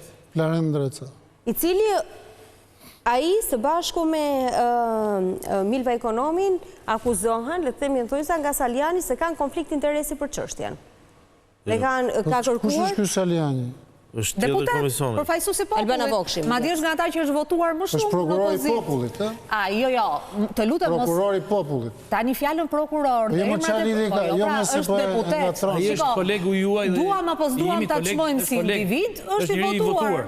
Madje zoti Saliani me sa di është nga ato që kanë marrë edhe më shumë vota duke qenë opozit, pa pas drejtor, se ata që kanë drejtor i marrin 10.000 vota, po këta që s'kan drejtor unë i shoh me kureshtje kur marrin vota. Pra zoti Saliani është i deputet, zonja Vokshi është i deputete. Patjetër që edhe zonja Milva ka të njëjtin, dhe është më shumë se një herë deputete. Pra nuk mund të themi kush është. Po ai ka hedhur një argument dhe zonja Vokshi, si kryetare e komisionit. Persona duhet ata të cilët kanë konflikt interesi deklaratën e konfliktit interesit. Pra jemi në një çështje konflikt interesi në po mbase ka punuar zonja Milva, mbase është ska konflikt interesi, nuk keni konflikt interesi, në shkruaj kontratë, në shkruaj deklaratë. Ka qenë zëvendës ministre e shëndetësie. Milva ka ndërtuar strategjinë. Edhe unë kam qenë një në spital. Jo, Milva ka ndërtuar strategjinë, ndërsa Larendi ka qenë avokat. Ja, ka qenë një në spital unë. Jo, pra, flasim mos ta banalizoj. Do të pyetur tani, ka bërë një gjilë për Albana apo jo? Se po ka bërë mund tjetë konflikt interesi është element formal. Cili është problemi që nëse nuk jenë konflikt interesi ta nënshkruash? Po, nuk jam konflikt interesi. Jeni dakord për ta nënshkruar këtë deklaratë që s'ka konflikt interesi asnjë nga deputetët individualisht? Është procedurë njerë, se ndonjëherë deputetët... Jo, po të ishte procedurë do ta kishin bërë, po Ledi do na ndihmoj. Qofse s'është procedurë, nuk e di për shumë që deputeti për të marrë pjesë komision, tjetër gjë është... Nuk mund të ndaluar ti mund mos marrësh pjesë në një, po themi, seancë ose në një veprimtari parlamentare konkrete në cilën mund të jesh në konflikt interesi. Por nuk mund të jesh në parim në konflikt interesi. Po pra, po nëse ke qenë avokat dhe nëse ke qenë hartues e strategjisë, ka një konflikt interesi apo jo, Letjo? Po pse është konflikt interesi? Unë mendoj që zonja Ekonomi është në konflikt interesi, sepse ajo ka mund thirret dëshmitare. Ajo mund thirret si dëshmitare. Pra, ai që është antar komisioni e di në vetvete ka qenë apo s'ka qenë apo është në konflikt interesi. Se unë nuk mund ta di për ju, për shembull, që se ju e dini çfarë keni bërë gjatë gjithë jetës tuaj. Pra, është vetë deklarimi ai shkret. Është një soi si vetë deklarimi që bëhet për bashkëpunëtori i sigurimit që e bëj dhe unë që jam datëlinë 87. Po pra po. Më kupton, edhe unë mund të them që ç'pun kam unë, se unë kam qenë 3 vjeç pse duhet firmos unë atë. Por duke qenë se është detyrim, e firmos dhe unë. Pra me pak fjalë çështja do zvarritet dhe nuk do kemi rezultate. Është mungesë vullneti? Sepse është mungesë vullneti. Apo thjesht mungesë procedurë? Mos batimi pra nëse kemi ngletin ke vetë deklaratë mungesë respekti deri tani. Nuk është mungesë vullneti, mungesë respekti. Nga zonja Vokshi. Shumë e rëndësishme. Është mungesë vullneti nga ana mazhorancës. Thash, është një model që kanë ndjek edhe me Komisionin e Incineratorëve dhe me Komisionin e Shtëpisë dhe me Komisionin e Hetimor. Jo thatë ishte i sukses me incineratorëve tani do. Edhe unë vazhdoj të them që një farë suksesi e kishte. Pse që i sukses? Po mirë pra, po. Fal, duhet ta themi këtë, sepse kolegët e mazhorancës në Komisionin Hetimor të Incineratorëve tentuan ta mbyllin si komision me procedurë, pra ta zvarrisin, mos merrin përgjigje etj. Por u desh ndërhyrja, mjafton të rikthehesh edhe të rikthesh videot të komisionit, u desh ndërhyrje e partnerëve ndërkombëtar, fal ndërhyrjes së partnerëve ambasadës. Kanë kërkuar dhe në këtë rast ndërhyrjen e partnerëve ndërkombëtar të cilët bën të mundur edhe bashkëpunimin. U shty finalizimi i komisionit hetimor të inceneratorëve. Dhe njëjti model po ndiqet edhe tani. Prisni dhe tani ndërhyrjen e ndërkombëtarëve për të bërë të mundur. Kanë kërkuar. Mos harrojmë që Shqipëria nuk është më një vend që monitorohet, është një vend që e ka kaluar atë stadin e fillimit procesit të negocimit. Jemi të pjekur tani? Harrojeni që do ketë më presione nga ndërkombëtarët. Nuk po nisim nga ajo, po unë mendoj që kjo klasë politike, mazhoranca dhe opozita duhet kenë pjekurinë e tyre politike që duhet i përgjigjen interesit publik. Interesi publik është kjo që ne po diskutojmë. Ku kanë shkuar paratë e shqiptarëve? Është vërtet që kanë shkuar, nuk dim ku kanë shkuar, është vërtet në xhepat e kujt kanë shkuar jashtë, në xhepat e kujt. Kush janë kompanitë përfituese? Ne këtë duhet hetoj komisioni hetimor. Dhe jo dalit si nga inceneratorët që kanë shkuar dhe jo autoritën mbledhja në orën 9 dhe autoritën në orën 3, se ne duam në orën 4. Dhe jo kjo. Nëse ka interes publik vërtet, nëse mazhoranca ka vërtet vullnet për të shkuar deri në fund kësaj afere, që është aferë korruptive, duhet që ulet të diskutojmë. Patjetër, nëse ka zbatuar ligjin. Do të thotë, keni frikë se ndoshta tek qytetarët shqiptarë këtë që ju e konsideroni mund të ngëllojë si një lloj frike që mund keni se një vit përpara zgjedhjeve nga këto komisione mund dalin të vërteta që mund të jenë si ato të rastit inceneratorëve. Po dhe që mund të kenë një peshë. Nëse ju e thoni mund të jenë, pastaj filloj me mërzitje me ne. Jo mund të jenë. Janë fiks, është njëjti model. I grup njerëzish pranë qeverisë, drejtues qeverisë janë të përfshirë si në aferën e inceneratorëve, në gjitha aferet e koncesione. Janë të njëjtët njerëz në biznes pa identitet. S'kan as lidhje me identitetin e biznesit për cilin ushtrojnë aktivitetin, nuk kanë as lidhje. Me fushat respektive. Ajo që është më skandaloze është që më duket se ne të dy kemi një ndryshim, se mos merrem me biznes. Kanë fituar tendera njerëz që nuk janë të licencuar në këto fusha. Po në Gjirokastër? Ç'lidhje ka Gjirokastër? Jo se kanë fituar në Gjirokastër. Ç'e lidhje ka? Evidencat i keni, zoti Konçi, edhe për tenderat e Gjirokastrës. Marrin vesh ndonjë gjë aty këtu. Po tani po flasim për koncesionet, janë skema financimi me dekada. Pyetja ishte edhe një herë. Sigurisht që aty procedurat me ato të zona që keni ju, duket që kanë pasur shkelje dhe për shkak se ka filluar dhe çështja duket qartazi. Po mendoj që synimi i një komisioni hetimor duhet jetë ajo që tha juristi, pra lidhur me efektshmërinë e këtyre koncesione, janë të vlefshëm në një, po themi, program politik apo jo. Dhe nëse janë si duhen zbatuar, pra nëse vlenë si koncesione. Se për shembull, me sa di unë, hemodializa ka patur efekt. Pra, unë nisem dhe nga një përvojë shumë e idhur familjare. Dhe dikur në Fier s'kishte zbej dializë. Dhe i matë humbi jetën, sepse nuk e di se sa mund të ronte më tej. Iku 53 vjeç se zbej dializë në Fier. Sot, me sa di unë, nuk e kam studiuar çështën e them, po nga ajo që lexoj di që bëhet dializa, ka garanci për transport tjerë, është në disa qarqe. Është më ndryshe situata se çka që. Me sa di unë. Atëherë do të thotë që, okej, ky koncesion mbase ka vletur deri në farmase, por mund të jetë abuzuar financiarisht. Domthon vlera. LSH-ja ka një raport. Kjo është detyrë e komisionit hetimor pra. Kjo është detyrë e komisionit hetimor. Mirë, mirë, ajo. Nëse këtë e ka bërë LSH-ja, koncesionin. Për koncesionin pra. Një ndër detyrat e komisionit hetimor është. Mirë, ma hajde bëjmë një komision për tenderat neve, kjo është çështje tjetër. Jemi në një rreth vicioz, jo të gjitha gjërat bëhen me komisione hetimore. Po sa gjëra janë bërë me komisione hetimore? Ja, pra, zero në 2023, 2 tani, shumë pak para. Parlamenti nuk është komisione, rasti nuk është shumë. Deputetët do të kishin qenë 24 orë në ditë komisione hetimore, po 2 gjithë vitin. Unë mendoj që këta deputetas në seancë kanë qenë, domethënë dhe artikulimin publik ju ka munguar një pjesë, tani s'po vë majtas djathas apo edhe komisionet e përhershme që janë jo financa, jo ekonomia, aktivitetet prodhuese, siguria kombëtare që duhet mblidhet më shpesh në opinionin tim, komisioni medias ose janë mbledhur shumë pak. Dhe kur janë mbledhur ka artikuluar, pra në një herë rikthehemi unë që kam punuar vitet të tëra si gazetare, pastaj vitet të tëra shoqërisë civile dhe i kam monitoruar nga pak dokumentacionet, mbaj mend grupe shumë të mira të debatit, të diskutimit, të majtë dhe të djathtë, Pra, Komisioni i Ligjeve dikur kishte një ekselencë artikulimi të njerëzve që njënin administratën, njënin ligjet, njënin sektorët kur cilët diskutoheshin. Sot, të pretendosh të bësh më shumë se një ose dy komisione hetimore në një legjislaturë, për mua është tepër, është energji e fortë, është energji shumë e madhe. Dhe në ja humbet vlerën. Incineratorët pati shumë defekte. Madje mendoj që edhe vetë pala e cila ishte në opozit dhe po fiton të terren politik, duke zbardhur shumë defekte dhe gabime të palës që kishte qenë në pushtet, nuk u tregua konstruktive sa duhej.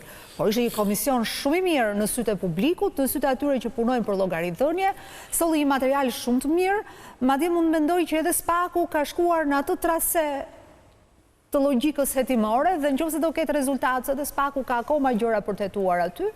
Mendoj që ka bazë ai grup pune dhe grup investigimi, se unë kuptoj që aty edhe është investiguar dhe janë marrë dokumenta dhe ka pasur goxha volum pune si komision. Por të vi opozita, në një moment që opozita ka vështirësi për të formalizuar grupet e veta, në një moment që ka një sfidë që është reforma zgjedhore me ato rregullimet qofshin dhe korrigjimet që ka sjellë gjykata kushtetuese dhe janë utilitete, me shumë probleme të tjera të frymës, dhe të kërkoj dy komisione në vitin që ke për t'i parë deputetët e Partisë Socialiste, të cilët do të thonë të premten e kësaj jave unë nuk jam në Tiranë, se jam me bazën. Dhe hajde thuaj ti, mos shko të bësh fushat, mos shko të takosh qytetarët që të kanë votuar, se ti duhet bësh të komisionin, do kthehet komisionin në burokraci. Nëse s'ka vullnet, nuk Jo, nuk është vullnet. Ti s'mund të thush deputetit riktu në komision dhe mos shko ke qytetari jot, ke votues jot. Nga të dy komisionet mendoj që ky shëndetësisë është një komision me vlerë. Vetëm problemi është që fillon dhe banalizohet. Nuk i mbetet një qëllimi me natyrë politike, qeverise. Po edhe mos firmosja e këtij deklarimit të konfliktit interesit e banalizon gjën tani. Pra unë nuk po i bëj dot avokati zonjës që konflikt interesi besoj. Po jo, po jas aktorët brenda komisionit. Jam një pacient. Jo, pacienti jemi gjithë, ne potencialisht pacienti jemi, do shkojmë në rakon të vizitohemi në sektorin publik. Si natyrë komisioni, pavarësisht, mund të ishte vetëm një komision, mund t'jenë dhe dy, nuk është se... Unë mendoj që në vite elektorale, edhe mund mos kishte fare komisioni. Varet si administrohen për mendimin tim, pra po t'jetë një administrim serios, që nxjerrë ca konkluzione. Me iden tani që ne do marrim, do ta pushkatojmë X-in e Y-in. S'ka qenë, nuk është ky qëllimi. Shkojmë në pak reklama dhe kthehemi në 10 minutat e fundit të emisionit.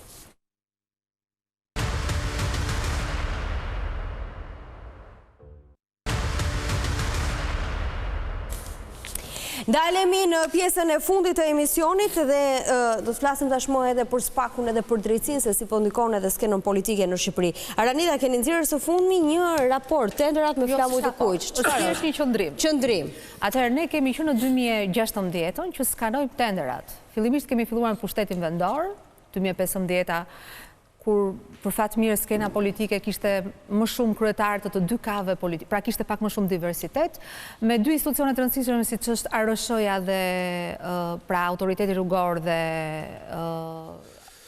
Fondi Shqiptar për Zhvillim, që kanë bazë infrastrukturën kombëtare, pra kanë tendera me vlerë të lartë dhe sektorin e shëndetësisë.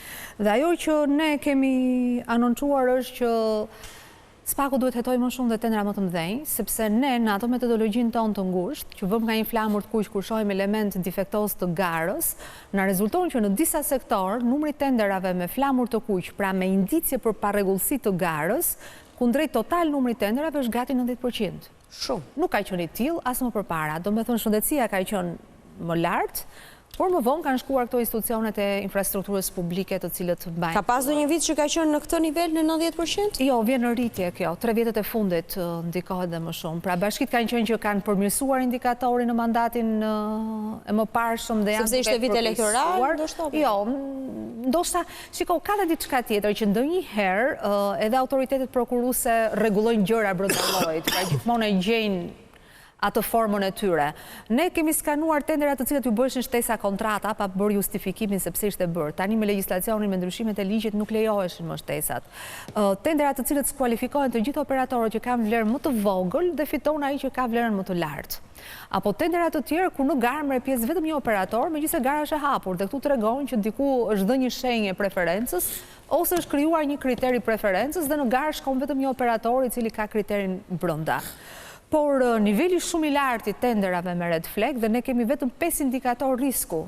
Ndërkohë që organizatat të tjera që punojnë në vende të tjera kanë shumë më shumë indikator risku. Ashtu dalim 100%. Pra me kaq dhe duke shkuar në nivel kaq lart, mendoj që sistemi i prokurimeve publike është një sistem me risk të lartë. Dhe është një sistem ku do duhet ishin shumë të mira modelet e hetimit të cilat tregonin edhe një kapje ose kompani të krijuara në mënyrë fiktive për të fituar tendera, por do duhet kemi dhe më shumë përpjekje. Po përshtypje vetëm kjo gjë, fakti që drejtësia është në lëvizje, pra dhe kemi pasur dhe arrestime dhe hetime, tani nuk e di se nuk dua të dalë tek ajo pjeka që thatë pak më parë që shikojnë televizor apo ndezin kondicionerin ndërsa janë... Jo, e kemi një person i cili nuk ka pranuar të paguajë tarifën për të marrë dosjen dhe për ta lexuar në shtëpi fashikullin e hetimit dhe shkon dhe lexon ke zyrat e spakut, pra e ka bërë spakun si bibliotekë. Dakor, por mendon që, ose pretendoja që vendosja në funksion në lëvizje e drejtësisë do të kishte stepur, edhe do ta kishte ulur këtë përqindjen. Tani kjo është një pyetje shumë e vështirë për t'ia dhënë përgjigjen që pse spaku ndoshta nuk e ka. Nuk ju ka habitur dhe ju kur keni parë rezultatet? Jo. Ndoshta drejtorët janë shumë trima. Okej. Dhe thonë më mirë të fitojmë, bëjmë tenderat si duam ne, se shkojmë 2-3 vjet tjerë. Po Lini. Vetëm shkelja e barazisë pjesëmarrësve në tendera, që është neni 258 i kodit penal, ku bëhet fjalë për tendera me vlerë deri 800.000 lekë të reja është me burg deri 1 vit, dhe kur është mbi 800.000 lekë të reja është 1 vit deri 5 vite burg. Tani flasim për ajo që të bën përshtypje në shumicën e hetimeve është që të gjithë këto funksionar shtetëror, funksionar publik, hetohen o për shkeljet parazisë tendera, o për shpërdorim detyre. Shumë pakta janë rastet që përfshihet korrupsioni. Sepse korrupsioni është vepra realisht ajo që ka dhe marzhin më të lartë dënimit. Dhe unë nuk e kuptoj se si mund të shkelësh barazinë tendera pa korrupsion. Pa korrupsion. Është qëllimi, pra je i paaft. Pra gjithë ta që llojnë që janë të paaft dhe shkelin ligjin për shkak të mungesës teorisë, apo këta e shkelin ligjin sepse përfitojnë diçka diku tjetër apo vetë në këtë procedurë prokurimi. Mirë, po për sa kohë pastaj hetohen edhe për pasurinë, tani ka një ligj. Jo në të gjitha rastet ka hetime për pasurinë, kjo pra thelbi është që shumica janë për shpërdorim detyre dhe për shkeljet barazisë tendera. Dhe dënimet janë 2 vite, 3 vite. Po nëse bëhet fjalë për tendera me vlera kaq të larta apo me miliona euro, që pavarësisht se spaku nuk arrin dot të vërtetoj korrupsionin, por vërteton që ka shkelje të ligjit, nuk besoj se jemi në rrugën e duhur. Dhe pastaj ajo se çka pyetja që ju i bëni Ranitës sepse këta nuk ka një ndikim në uljen e statistikave, nuk ka një frikë, ka përshtypjen që vetbesimi i tepruar i gjithë administratës publike ka qenë një karakteristike këtyre 30 viteve tranzicion në Shqipëri. Jo, e bëra këtë pyetje sepse në studio, në panele, her pas here ka thënë që në fund të vitit shkuar nuk po firmosin më një fakt. Gjithë ta që janë drejtora, janë njëkohësisht dhe pjesëmarrës aktiv në fushatat politike, fushatat elektorale të partive politike. Dhe gjithë ky lloj vetbesimi krijohet pikërisht për shkak se mendojnë se kanë mbështetje politike.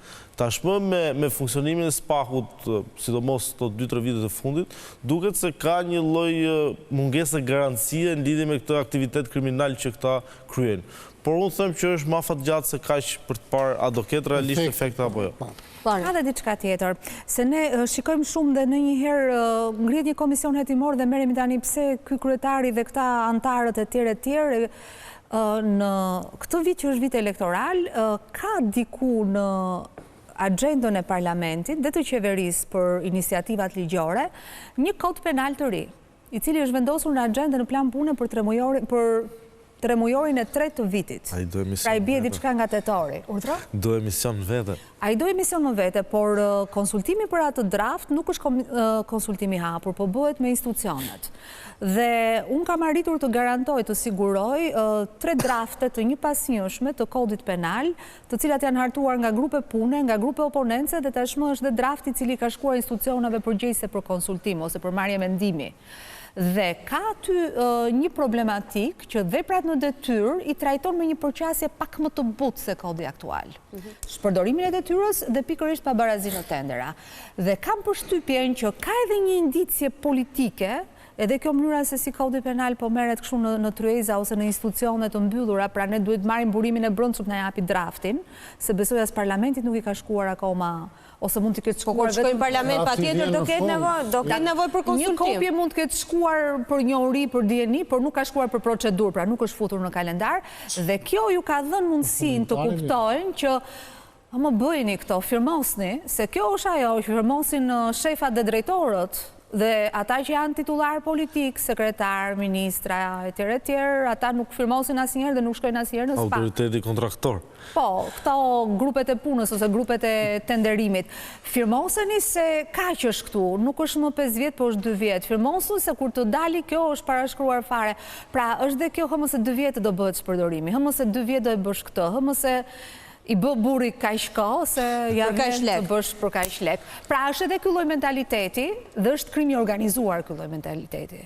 Pra në qoftë se palët shkojnë dhe hedhin edhe kulturën e hajde se bëjmë një ligj i cili favorizon veprat në detyrë, dhe këta njerëzit e vegjël hajde ti shtendosim pak, pra këta njerëzit që japin dorëheqje nuk firmosun se unë shkojnë.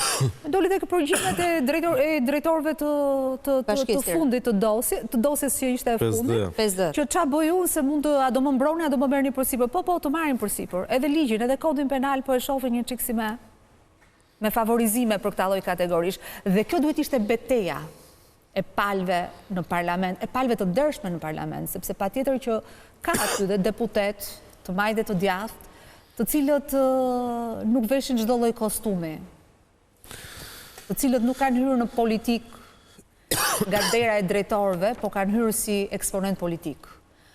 Madje mund them që çuditem pse nuk ka ministra politik, por shohim gjithmonë më shumë ministra që e kanë filluar si drejtor dhe specialist dhe ku di unë funksionar juridik në një dikaster, dhe pastaj bëhen ministra dhe tregojnë që në 2013 kur në erdhën pushtet, po në 2013 s'kanë qenë ministra fare, as diçka më shumë, po kanë qenë drejtora. Zotë Koqe, ka një raport të SPAK-ut për periudhën 2019-2024 në të cilën deklarojnë se janë referuar në prokurorinë e posaçme gjithsej 65 kryetar bashkish, vetëm për kryetarët e bashkive. Dhe ish kryetar bashkie, për cilën për 34 kryetar dhe ish kryetar bashkie janë marrë vendimet për mos fillim procedimi penal, çka do thotë 32 të tjerë janë në hetim. Ndërkohë që deri tani kemi rezultat për 13 kryetar dhe ish kryetar bashkie për veprën penale të korrupsionit dhe vepra të tjera. Është një numër shumë i lartë, është gati 1/2 e kryetarëve dhe ish kryetarëve të bashkive. Kur shkoni, jemi në vit elektoral, siç e tham disa herë. Kur shkoni në bazë, që flisni me qytetarët, shkoni vetëm si individ, shkoni vetëm si deputet që kërkoni votën e tyre, apo shkoni edhe me një peshë politike, të gjithë këtyre njerëzve të cilët hetohen, akuzohen, provohen që kanë bërë korrupsion. Për të kërkuar votën shkohet në fushat. Po, kur të shkoni në fushat, në kontakte që jeni, gjithkohë me qytetarët. Jo, nuk shkoni në zonën tuaj elektorale vetëm një muaj në fushatës. Jeni në kontakt me qytetarët gjithkohë. Kur jeni në kontakt me elektoratin, shkoni edhe me këtë peshë politike, me këtë barë politike, të këtyre thesëve të mëdhenj me njerëz të cilët kanë abuzuar kaq shumë. Është 1/2 e kryetarëve të bashkive që po hetohen aktualisht për vepër korrupsioni dhe vepra të tjera penale. Që aty janë kryetarë dhe ish kryetarë. Raporti i SPAK, po, flas për periudhën 2019-2024. Jo, 2019-2024. 2019 jeni ju. Shumica. 2019-2024. Tani, janë 7-8, nuk e di se sa janë nga opozita të gjithë. Përsëri lajmi mirë çdo ky. S'do të thotë që po themi për të tjerët ka filluar çështja hetimore. Mund mos ketë mbajtur një qendrim final akoma prokuroria e posaçme për të tjerë. Po gjithsesi po e marrim si të mirë qenë. Që mund të ketë filluar një proces hetimor, që gjithsesi prap nuk do të thotë që përfundimi është patjetër dërgimi në gjykat. Pra, mund të ketë një indicje paraprake për të s'po them as po mbroj as kënd as po sulmoj kërkënd tjetër. Po, sigurisht që çështjet e luftës ndaj korrupsionit janë çështje që preken jo vetëm nga shoqëria, po dhe në agendat politike, dhe në takimet politike, pa diskutim. Dhe unë mendoj që Partia Socialiste sigurisht që e ka meritën e reformës në drejtësi, pa diskutim. Pavarësisht se ajo është një reformë e cila duke qenë në një fushë te delikate, kërkonte patjetër përfshirjen e faktorit ndërkombëtar në mënyrë që të vinte në një konvergjencë politike, miratimi sidomos në kushtetut i reformës në drejtësi. Por ne në çdo rast kemi thënë që mbështesim SPAK-un dhe ne krijuam precedentin që për çdo kërkesë heqje imuniteti, qëndrimi ynë do të ishte pro. Kështu që ajo e cila diskutohet, nuk është vetëm fakti që se u arestua filan drejtor apo filloi çështja penale për një grup drejtorësh. Pra do pare gjitha në tërësinë e vet. Dhe patjetër që është nevoja për të reflektuar, unë e thash në fillim që ka dy aspekte që mund të reflektohet. Dhe nga ana tjetër, unë kam ngul tek ajo që këto janë rezultate pozitive për Shqipërinë. Dhe përtej, po themi, një dobësie njerëzore që ti mund të kesh për X-in apo për Y-in, që nuk ndodh për çdo rast, patjetër që ne duhet të kemi gjaktotësinë dhe racionalitetin politik për ta pranuar këtë si një arritje, e cila është dhe një arritje e kësaj maxorance. Pra, bilanci kundër korrupsionit është një bilanc i cili në po themi në këqyrjen e Bashkimit Evropian, por edhe të partnerëve të tjerë gjeostrategjik, është një bilanc i cili vlerësohet pozitivisht. Pra, në qoftë se ne këtu nga njëre shofim jo PD, jo PS, jo po ky është i PS-s, jo pa i drejtori ka qenë kështu, në fundit, ata që ne na kanë marrë në patronazhim nga BE-ja, e shikojnë si një gjë krejt tjetër, nuk e shohin si një përleshje mes palëve këtu. Edhe si një, po themi, situatë ku njeri mund të ndihet më i skuqur apo tjetri më i zbardhur. Kështu që unë të paktën kështu e shoh nga këndvështrimi. Vetëm diçka, se e nis nga ajo që citoi zoti Koçi në lidhje me firmën që japin për çdo kërkesë për heqje imuniteti. Ditën e hënë duket ishte mbledhja e këshillit mandateve në kuvend. Nesër e kemi sa. Ishte para seanca e kaluar për mandatin e zonjës Solda Xhaçka, që është kërkesë e përsëritur e opozitës. Dhe më bëri përshtypje fjala e kryetarit të grupit parlamentar të Partisë Socialiste që tha për një vendimarrje të gjykatës kushtetuese po për zonjën Xhaçka, tha që ishin disa gjyqtarë, janë disa gjyqtarë është shumica e gjykatës, dhe kur janë shumica nuk mund të referohesh si disa gjyqtarë, kur janë shumica është gjykata kushtetuese. Është vendimi i gjykatës. Dhe është vendimi i gjykatës kushtetuese. Gjykata kushtetuese ka qenë e qartë në atë rast, gjykata kushtetuese është një nga institucionet e drejtësisë së re, dhe me të vërtet mbeta i habitur kur dëgjova që kryetari i grupit parlamentar i Partisë Socialiste, që kanë ngritur dhe flamurin për reformën e drejtësisë, nuk pranon që të zbatojë një vendimarrje të gjykatës kushtetuese. Pra, deklaratat politike që bëhen lidhje me reformën e drejtësisë duket se veprimet pastaj janë një linjë tjetër në krahasim me propagandën politike që i bëhet reformës së drejtësisë. Dhe kjo, për mendimin tim, është e patolerueshme. Pra, ti mos pranosh të zbatosh një vendim të gjykatës kushtetuese, duket e patolerueshme. Do bëjmë një koment. Jo, vazhdo.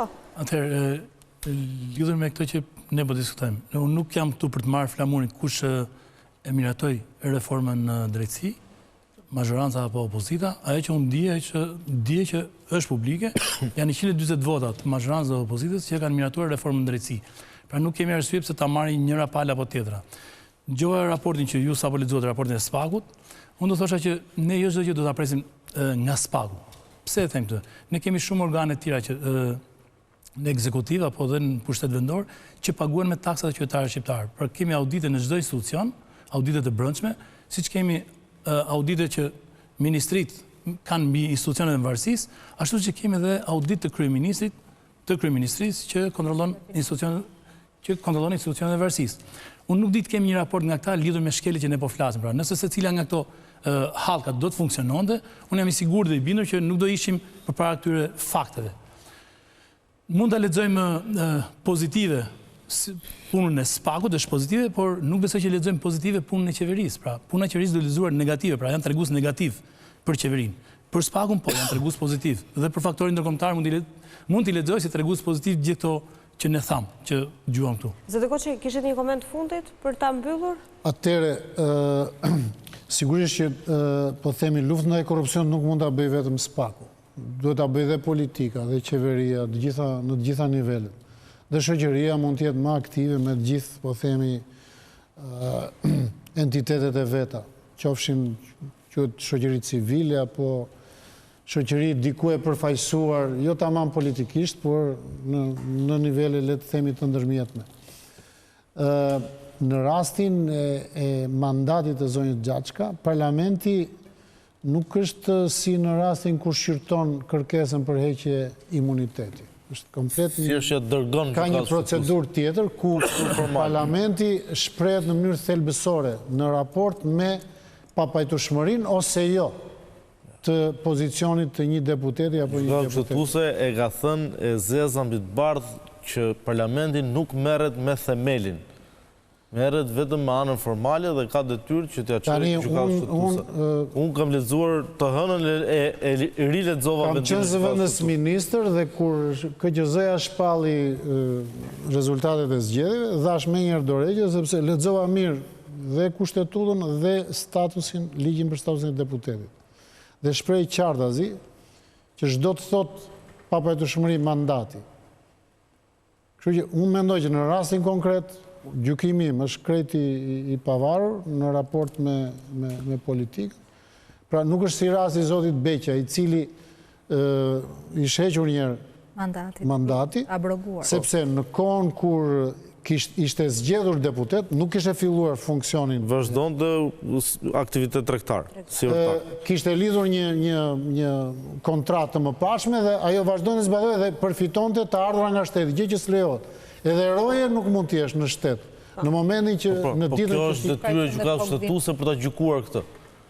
Nuk është detyrë e kuvendit. Ka kushtetutën. Mirë pra, po kushtetutën e interpreton gjykata kushtetuese. Kuvendit thjesht dërgon kërkesën dhe kjo ishte ajo që mund duk thjesht e pakonceptueshme që debatohet. Tani unë nuk e kam lexuar vendimin e gjykatës kushtetuese, është një gjë që duhet parë. Domethënë roli i parlamentit është një rol formal, e thot vendimi, ka rol formal. Apo jo. Nuk e di se ka gjithë edhe procedura parlamentare. Parlamenti është ai që vendos ta çojë apo mos ta çojë gjykatë kushtetuese pastaj. Ka një vendim që e vendos ose jo.